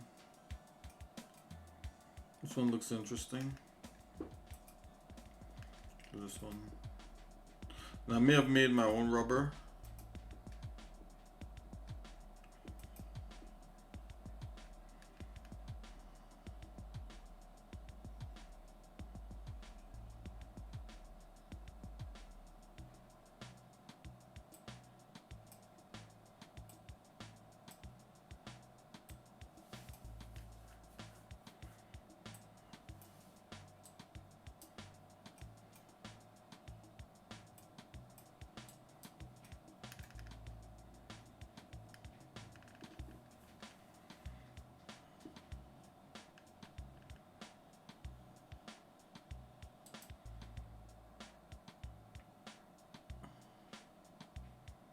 I'm gonna duplicate that. Rename it.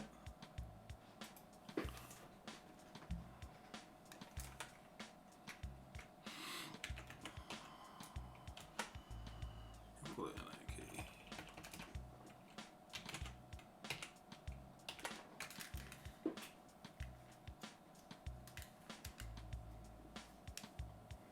OK. Okay, we're doing this these different materials. I'm gonna just jump onto the desktop. I need to see properly. Becomes a little too small for this guy.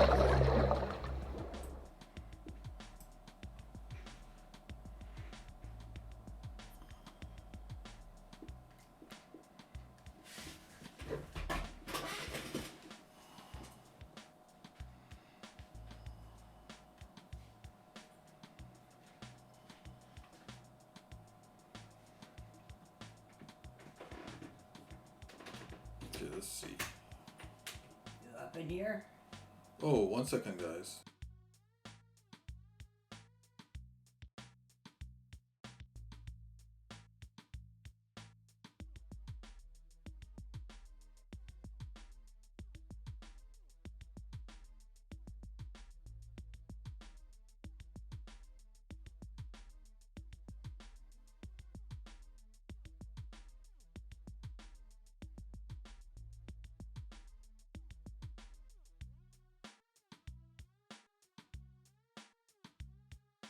Okay, guys, that was my wife. Just, you know, came to check on me. I'm not getting into trouble. I'm just here doing art. Okay, the degree of how much wear and tear is on here. You have very little. You have a few.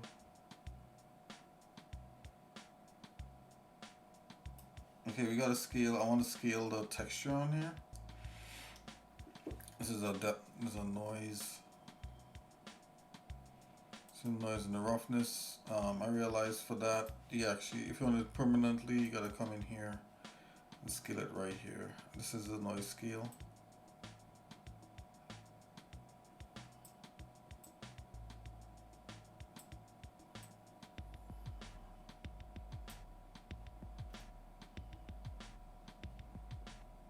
Oh, this is the noise scale. 3, maybe 1. And then we gotta scale the texture. There we go. Now you can see it scale. If you go big like that, you could actually see it scaling up like that. So far, this looks not too rubbery as yet.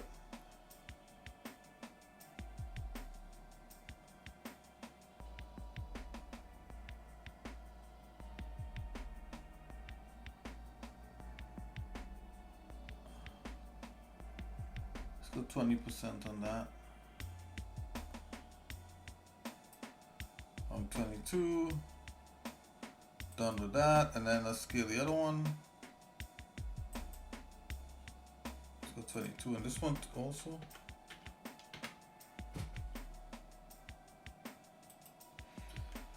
Alright, so yeah, so the texture on this is looking pretty good. Let me zoom in. I think the depth is, I think it's still a little bit too much of a bump happening here, so I'm gonna turn the depth down. Let's go 0. Now it gets really shiny, and smooth, and that's the way I actually kind of like my the rubber to look like. But I'm gonna give it a little bit of depth because I want like nice smooth rubber, but that might be realistic for a battle, for something in battle, so I'm just gonna give that like a 10.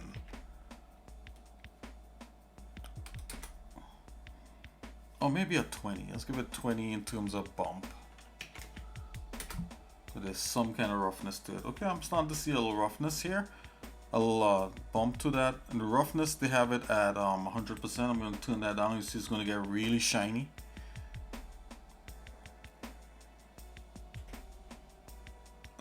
Let's not leave it quite, and this is it at 100. It was, rubber. You have like either shiny rubber or dull. I rather the dull type, but I'm gonna give it a slight shine there. It's like a slight something. So we turn the roughness down, maybe like 75. I think that's looking good. Okay, so we got dirt in here, and this is a color. Let's see what color this is. Okay. Oh, you know what? Let's bring up our color chart with let's bring up our color chart. Okay, let's load in the concept art and the color chart in here, so we can kind of make sure we're on track. We've seen that we're putting the colors together. I'm gonna come back right up in here and exactly right here. Come in here. Concept art, characters, heroes, and it's this first suit right here, and we're gonna get the it's actually the battle suit. Okay, here's the color chart, and then let's get the concept art.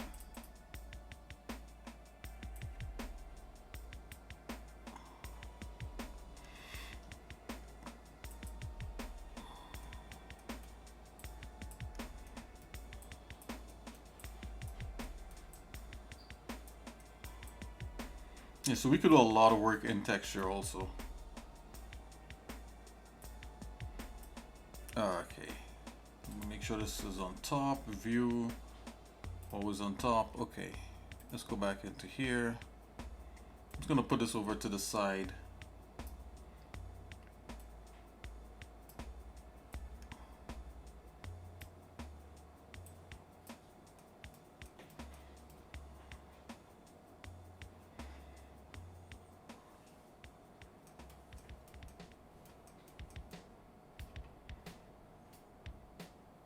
Okay, so I'm just gonna pull this out a little bit more into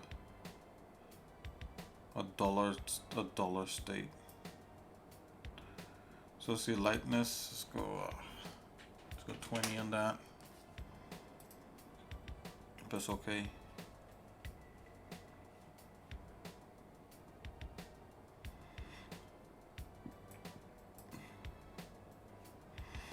You know what? Is this a even? Oh, okay, so that's the edge. Whew, good thing we checked that out. Yeah, that edge could be. Just pull that right up there, and let's just start to duck that back.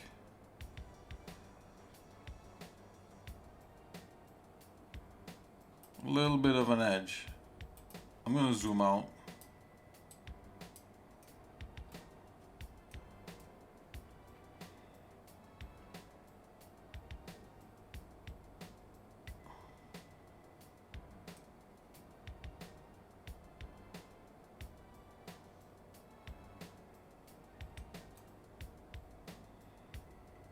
Okay. So I'm guessing this rubber here, that's this. So this is pure black. Yeah, let's give this 10% lightness. Ooh, already that's starting to look a little bit better.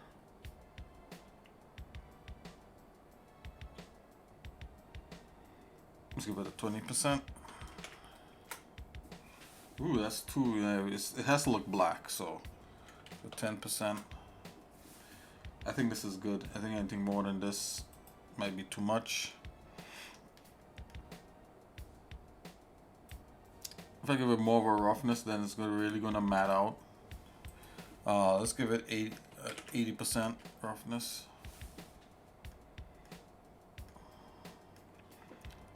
Your depth 20%.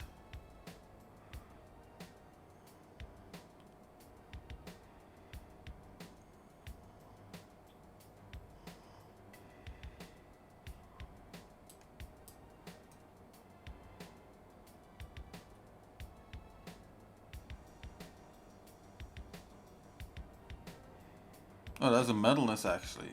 You don't want any metalness. So that gives it like a real kind of rubber look. That's roughness. Let's go 80 on that. There we go. Let's give this a slight bit of metal.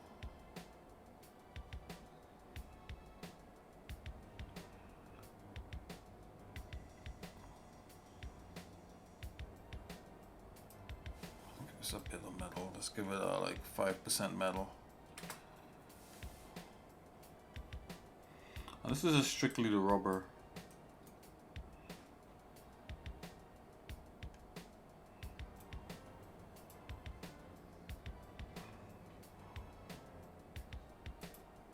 Come in here. Let's get this 20. No. You gotta say 10 or 15. 15 don't look bad. I'm gonna stick with a 10 though.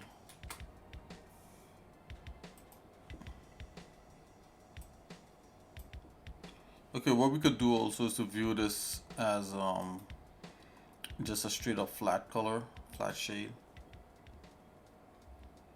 Oh, it wouldn't actually preview it like that in there. Okay, my bad. Go back to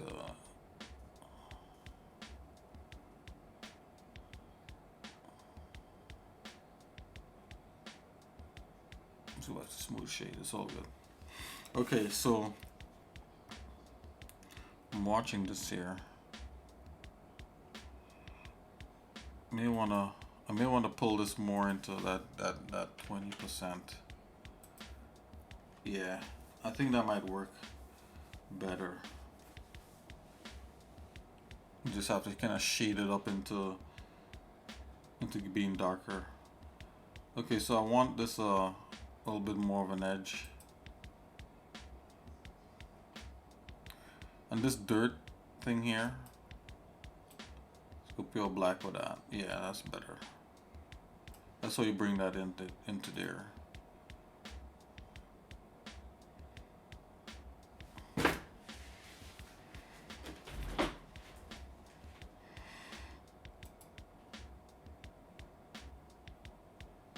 Okay, let's go 30%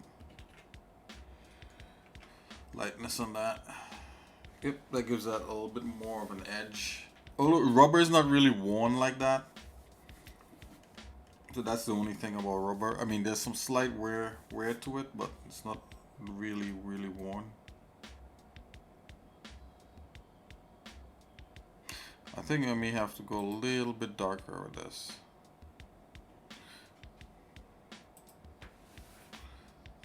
So let's go back down to 15.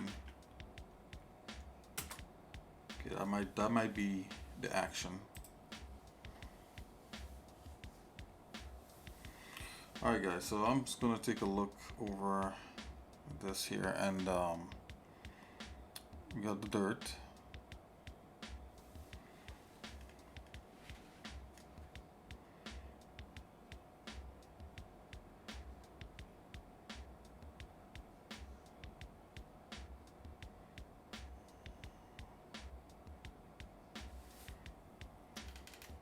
Okay, so we want to see the degree of dirt.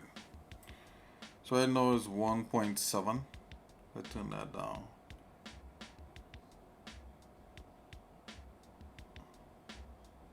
Oh, okay, I see.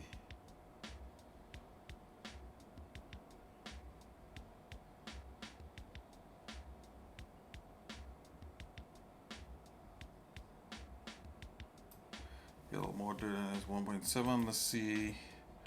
1.9. Let's zoom out on this a bit. So I want to kind of take a look at what the overall effect could be, especially on the shoulders. That has a lot more Put this material on there.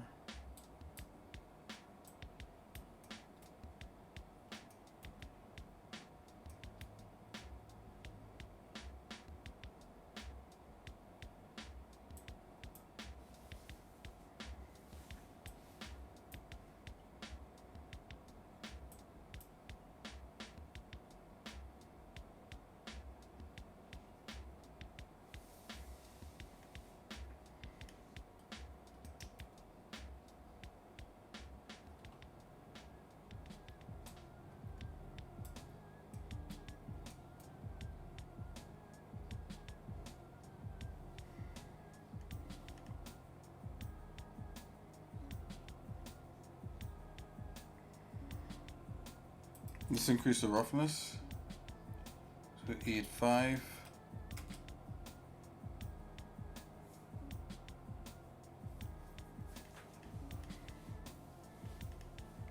I'm gonna zoom in a bit so take a look at the texture on here.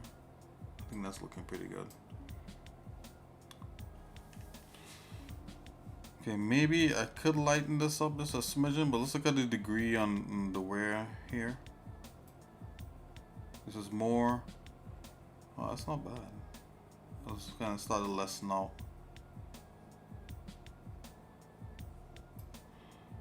So let's say SCAD is 0. Let's try 0.4, 0.4. It's not bad.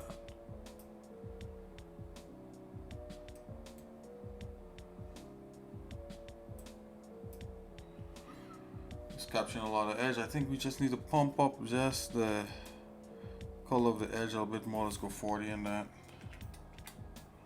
Yeah. It's a little hard, it's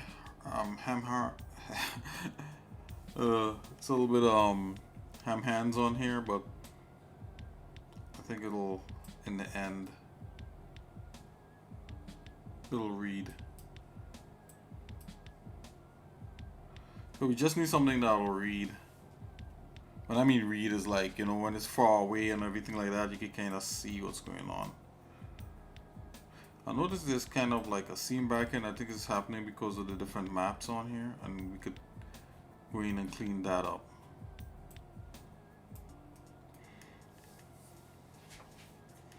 I think it's even in the normal map. I'm not sure why that's happening.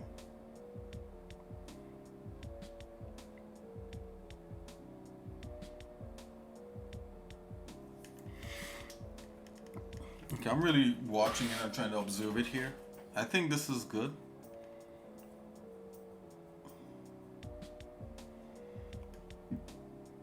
Maybe a little less dirt, maybe. Whoa.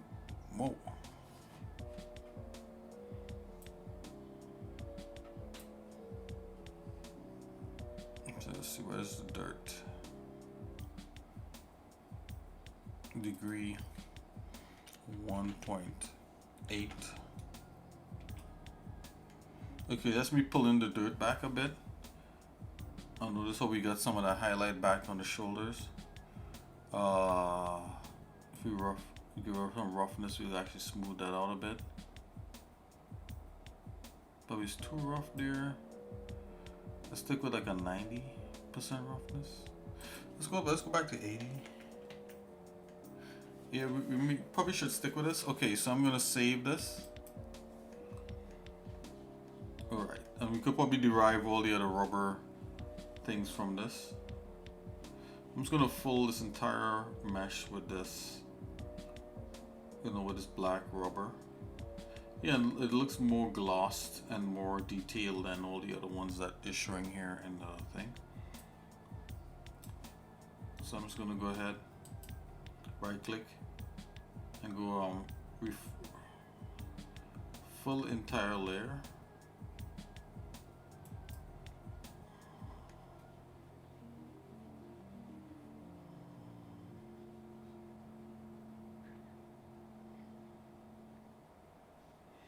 Okay, so the entire layer got it. I'm just close this preview.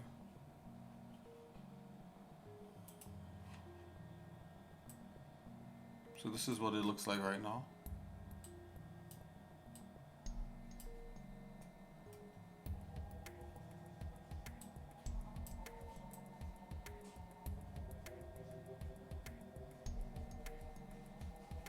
Oh yeah, I think maybe that yellow part should be a gold, like all of it, like some kind of gold contacts rather than something lit.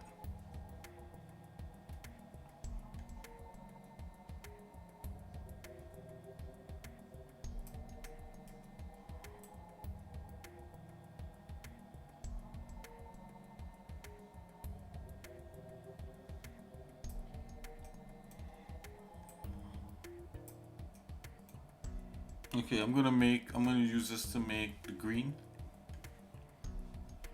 And that's the two major colors and we can start painting that on. But you know what? I want to take a look at this normal map.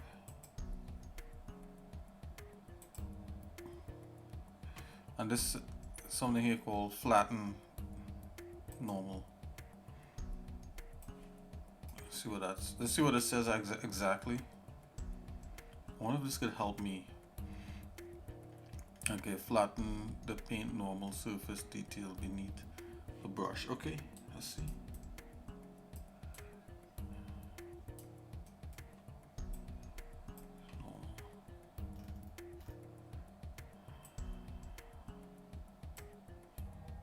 Okay, I'm not sure if that did anything. Oh, it's the layer's locked. Let's unlock the layer.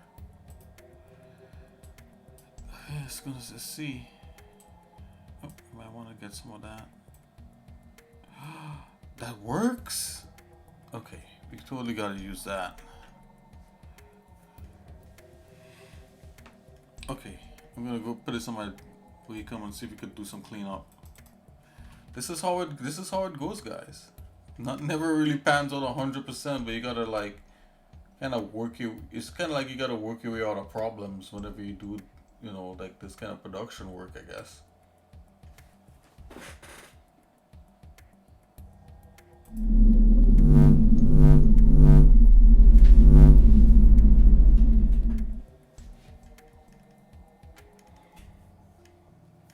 All right, where's my? Grab that.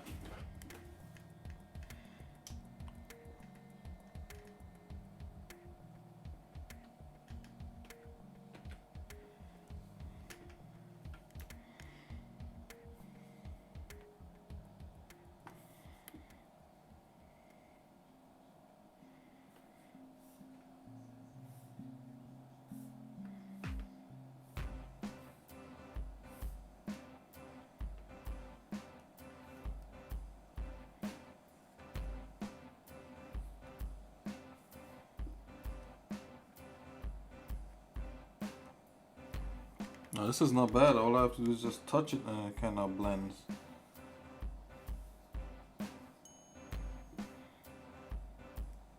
Yeah, depth might be a little bit too much. Hold on, let's back away on that a bit.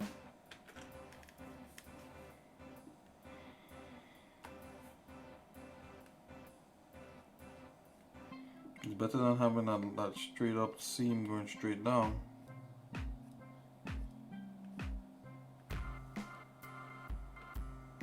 Whoa. Don't want to mess with that. No, no. Will power smooth work?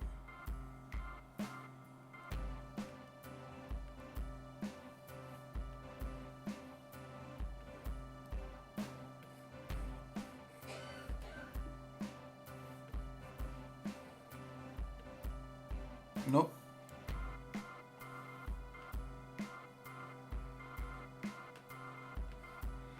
The power smooth does work on the edges of this though.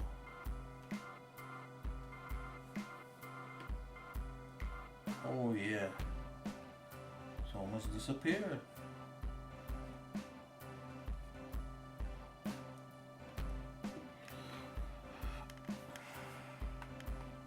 Go back to flatten.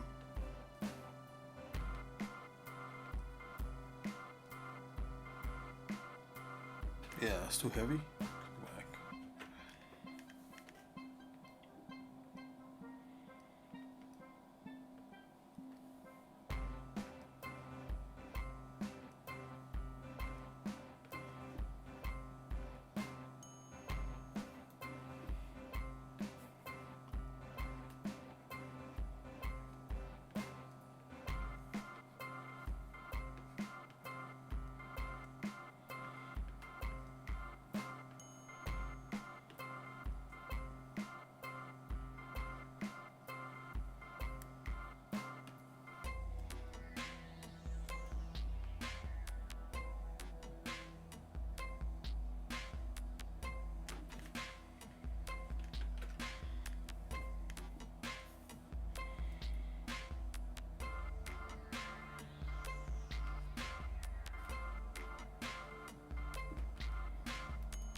I don't know how this thing developed.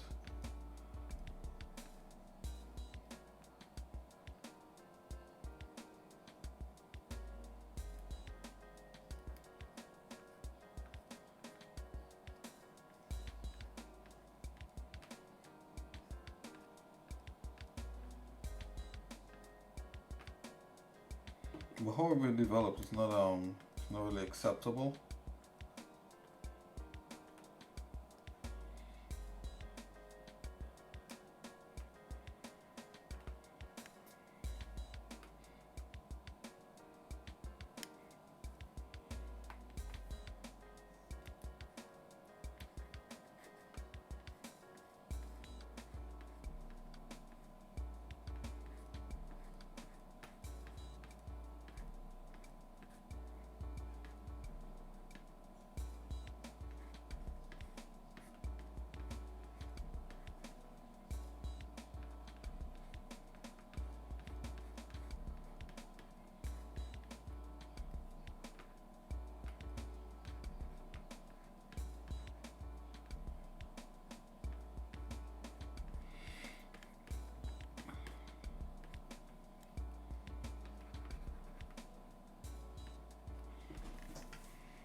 No, did I make the problem worse?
Yeah, see, it even exists in this map here.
I think I might have to drop all levels, some levels on this to kind of brighten this up a bit.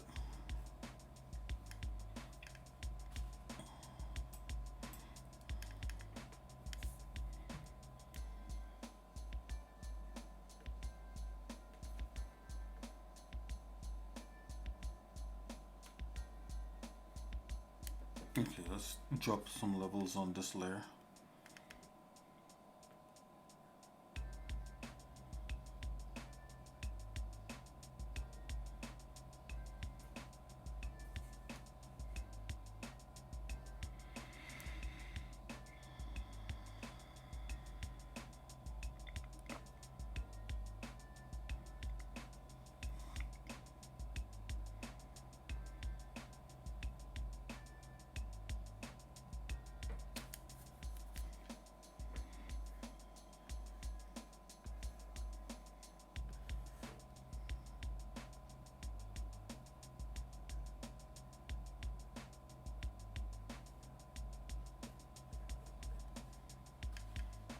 Oh, yeah, you want to turn preview on.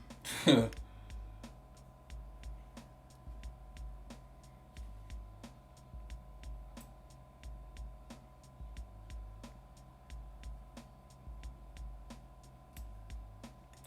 cancel that. I want to go into view it on here on my desktop.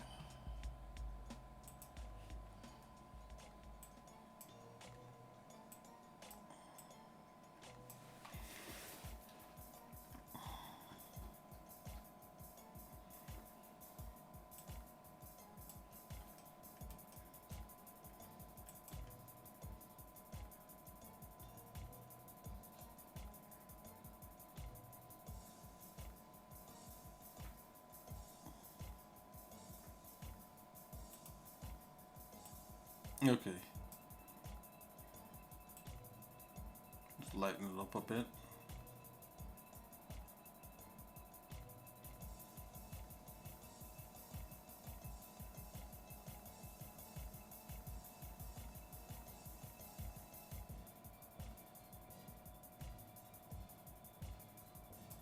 Okay, let's go 140 on the lightness. Huh.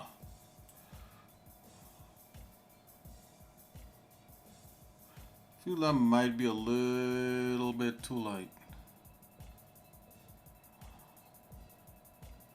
Let's drop back a bit. 130. Let's go back to 120.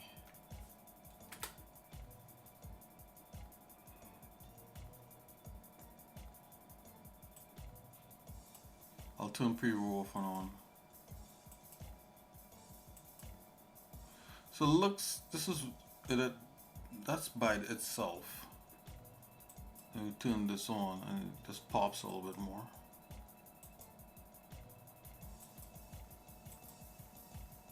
Let's go with that.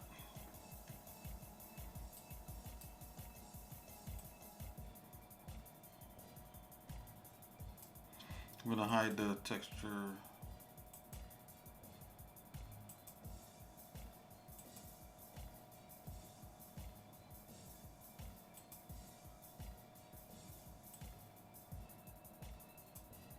I mean, I think what's going on is that this has its own kind of nook and cranny going on here.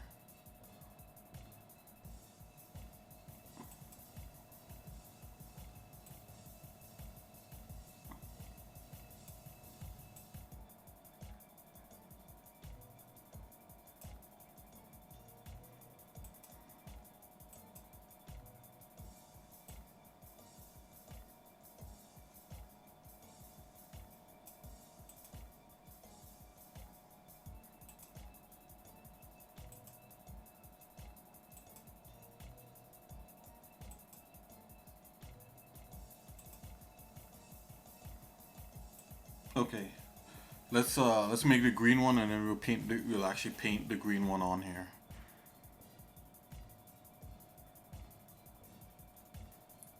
Okay, so let's duplicate this one.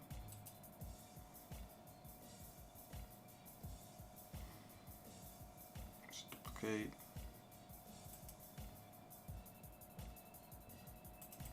Open that up. Hold that rubber. Set 1 is the green.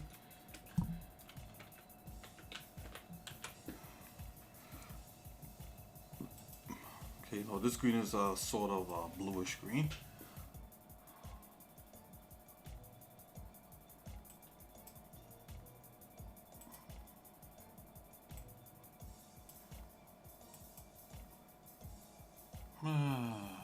Can't suck the HLS. I mean, I think I had a screen thing, but I could get it. Just get it.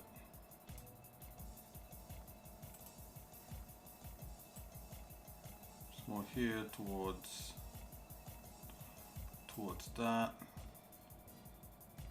Let's get the hex color.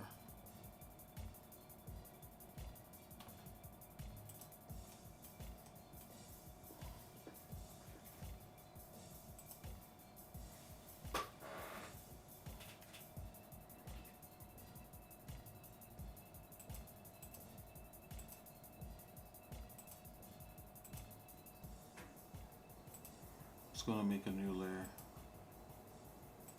Call this black.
Okay. Oh, look at that. Starting to look goodish already. I happen to know the dirt has a slight purple on there. It's not quite black.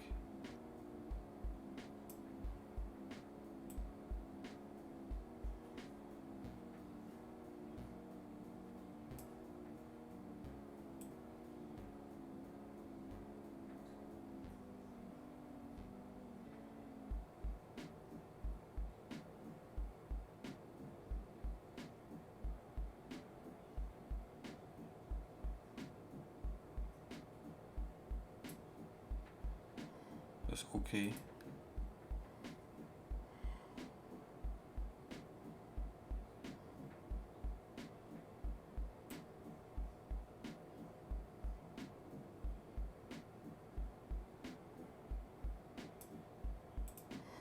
I want to see what the dirt is doing.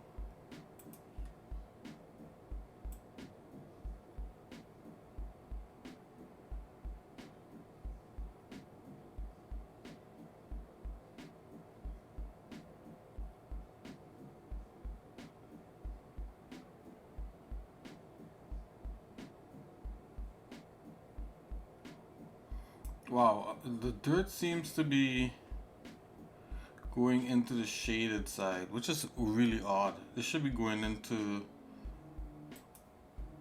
the concave like that.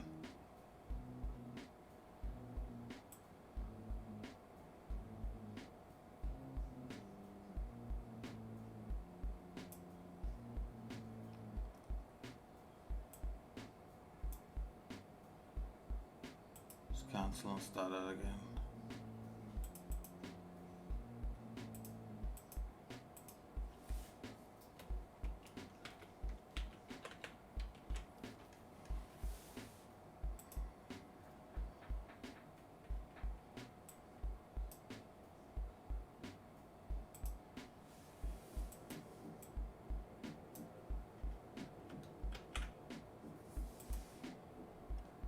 Let's go with that, and let's go ahead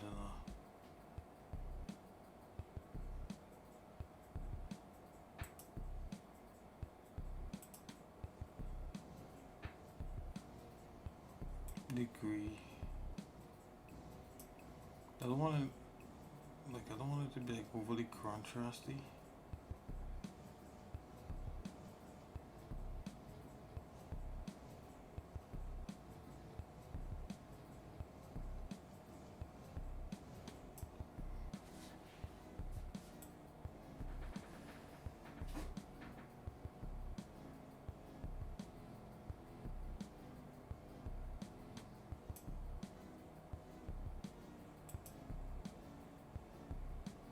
In shadows.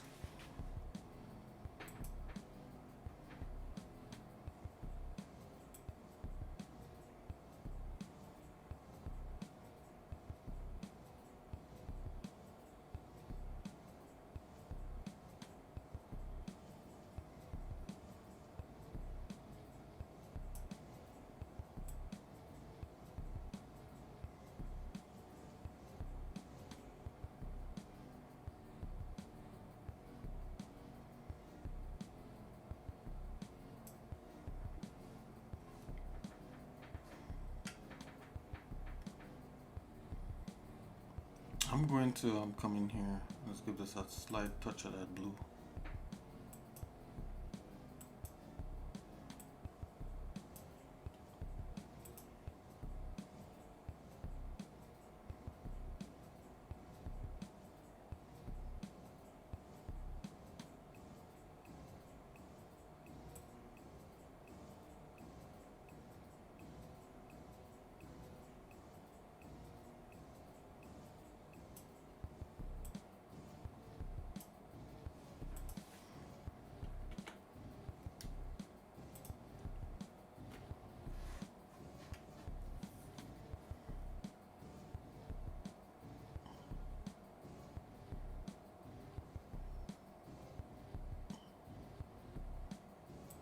I'll give this a touch of green.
It's got us 50%. Let's go back to this. Let's do this.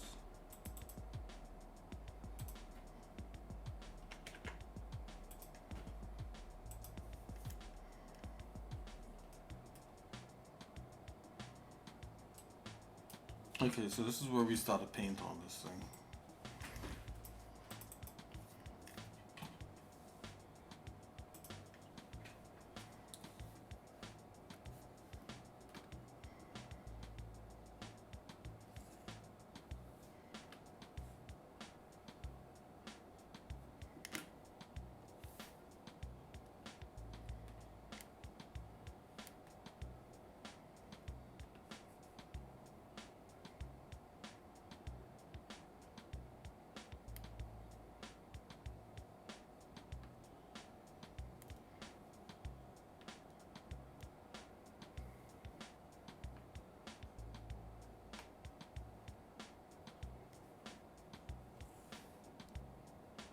Okay, I can't remember it having this out all the time.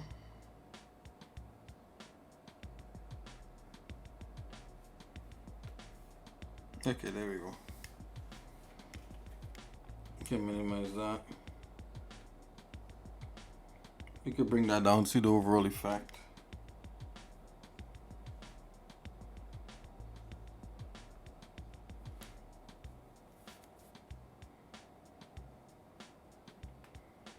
Let's give the metalness 0 on that one.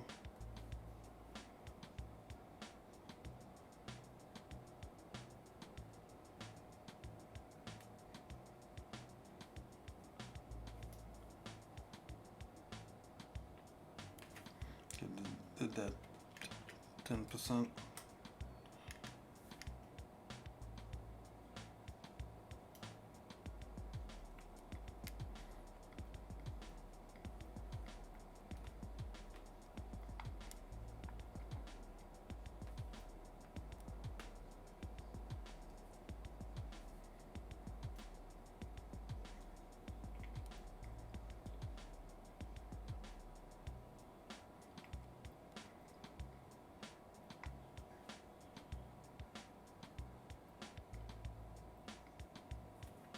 Okay.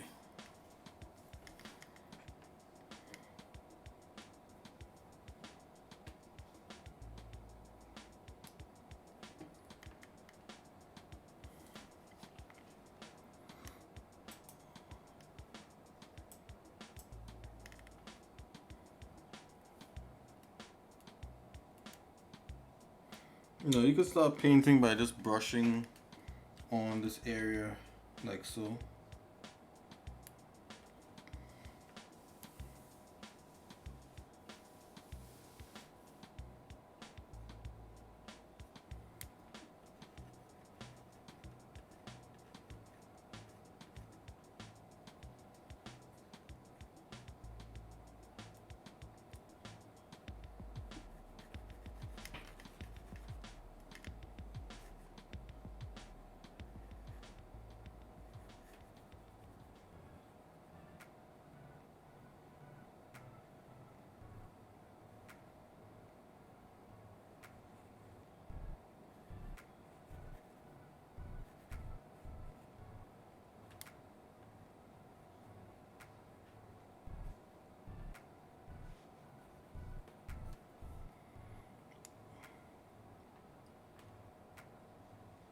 I normally like to hide all the little extra bits that make it cool.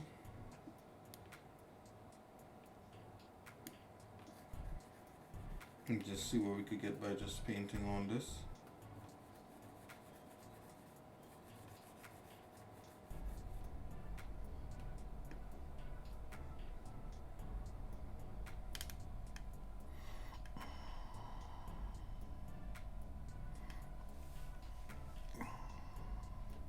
It's actually, this is not green, this is black. Green parts here, over here.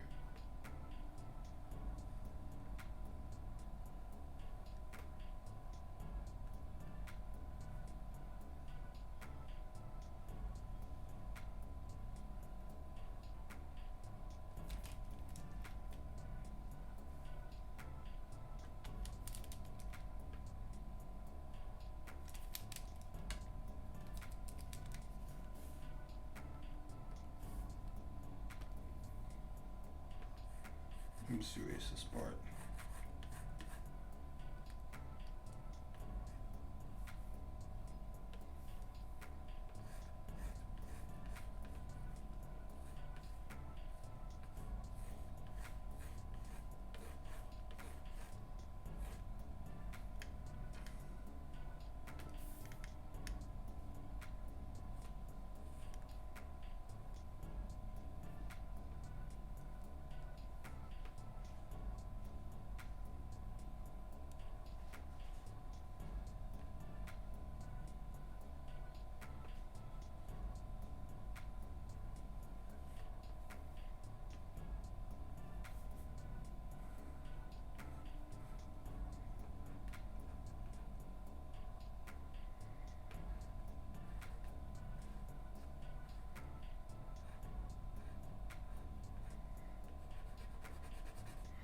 And there's another way you could do this too. You could use this fill right here, and come in here, and you could use this polygon lasso. And this is also another way to fill large areas nice and cleanly.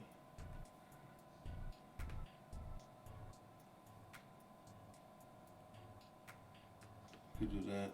Just grab like a big swath of color.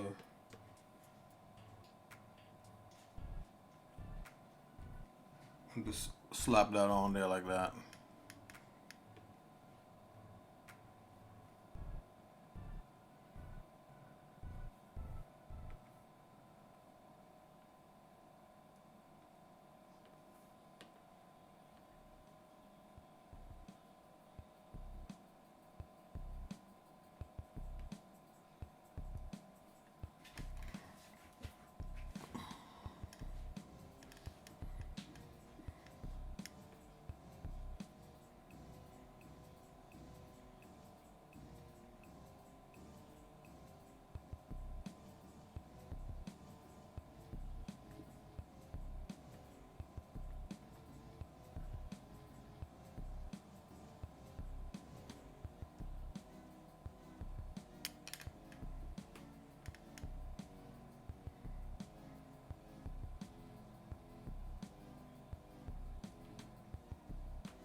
You can even view the wireframe on top of it if you want, which helps. Especially if with the wireframe you traced certain elements out.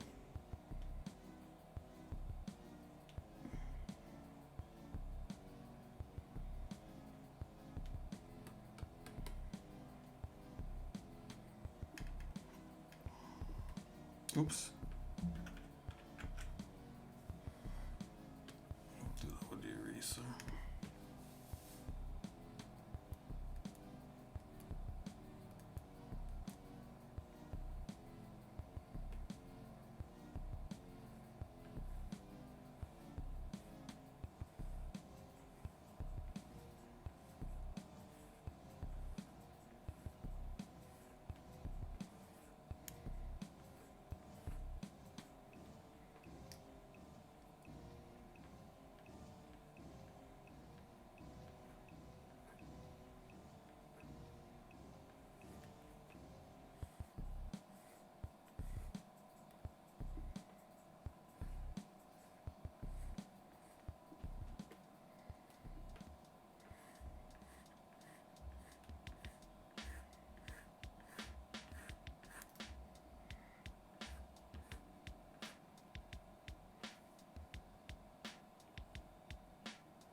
Okay, guys, I'm gonna call that. I'm gonna call that a stream for now.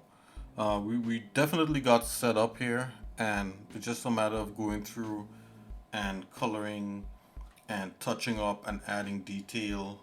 And this is the part. This is the stage where we're gonna add the detail into the texture, right? I noticed there's certain parts maybe I missed or I didn't get, but we could try to see how we could fulfill those details here in texturing and that kind of thing. So we have the two materials. We have the green, we have the black. We need a metallic one, kind of scratch metal, kind of gun metal, and we need this is going to be gold, right? So we're going to continue working on this in the next stream. I know this stream was more of a like a set it up, get it running. I was going back and forth and that kind of thing, but you know, you guys here to just watch, you know, check out, you know, probably even come in, ask questions. Either way, it's all good, it's all fine, you know, and it's all fun. So I'll see you guys in a little bit. God bless. Take it easy. And thanks for stopping by and checking me out. Yeah, you know, definitely you know, I really enjoy all you fellow artists out there, you know, who joins our Discord and check me out here on Twitch. And don't forget, definitely on Kick. All right, guys, I'll see you guys in a little bit. This has been a nice, you know, quad stream. I look forward to come in and hang out with me. I'll see you guys in a little bit. You know, put your boy on notifications on and all that sort of stuff. Okay, I'll see you guys later. God bless. From me and Exercise Nikki. Have a good night.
Long, long ago, we were the slaves of the Urgoth. And eventually, after much strife, we broke free.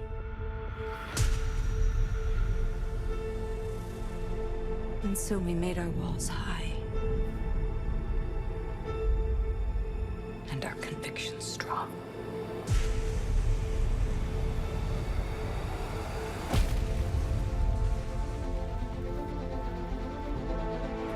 But there are many dangers. No one can survive out there on their own.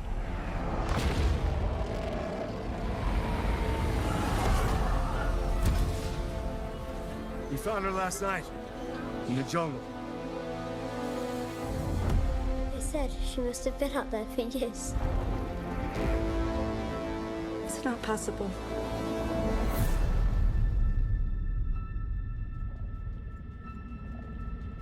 I always knew this day would come. A new beginning. You won't get your son back. You have my word. And yet, new enemies would be forged.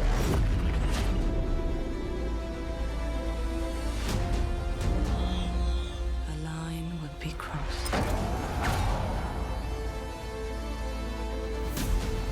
Things would never return to the way before.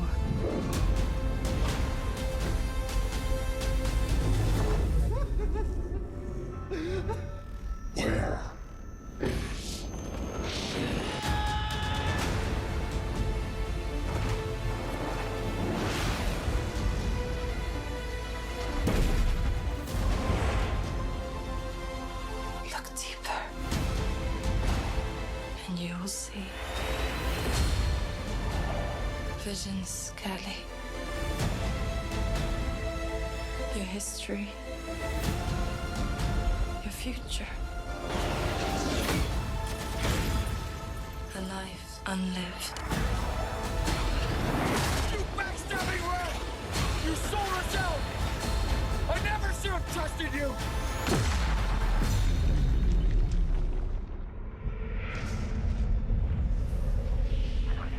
She's in the middle of it. That's not possible. The anthem swims through your mind.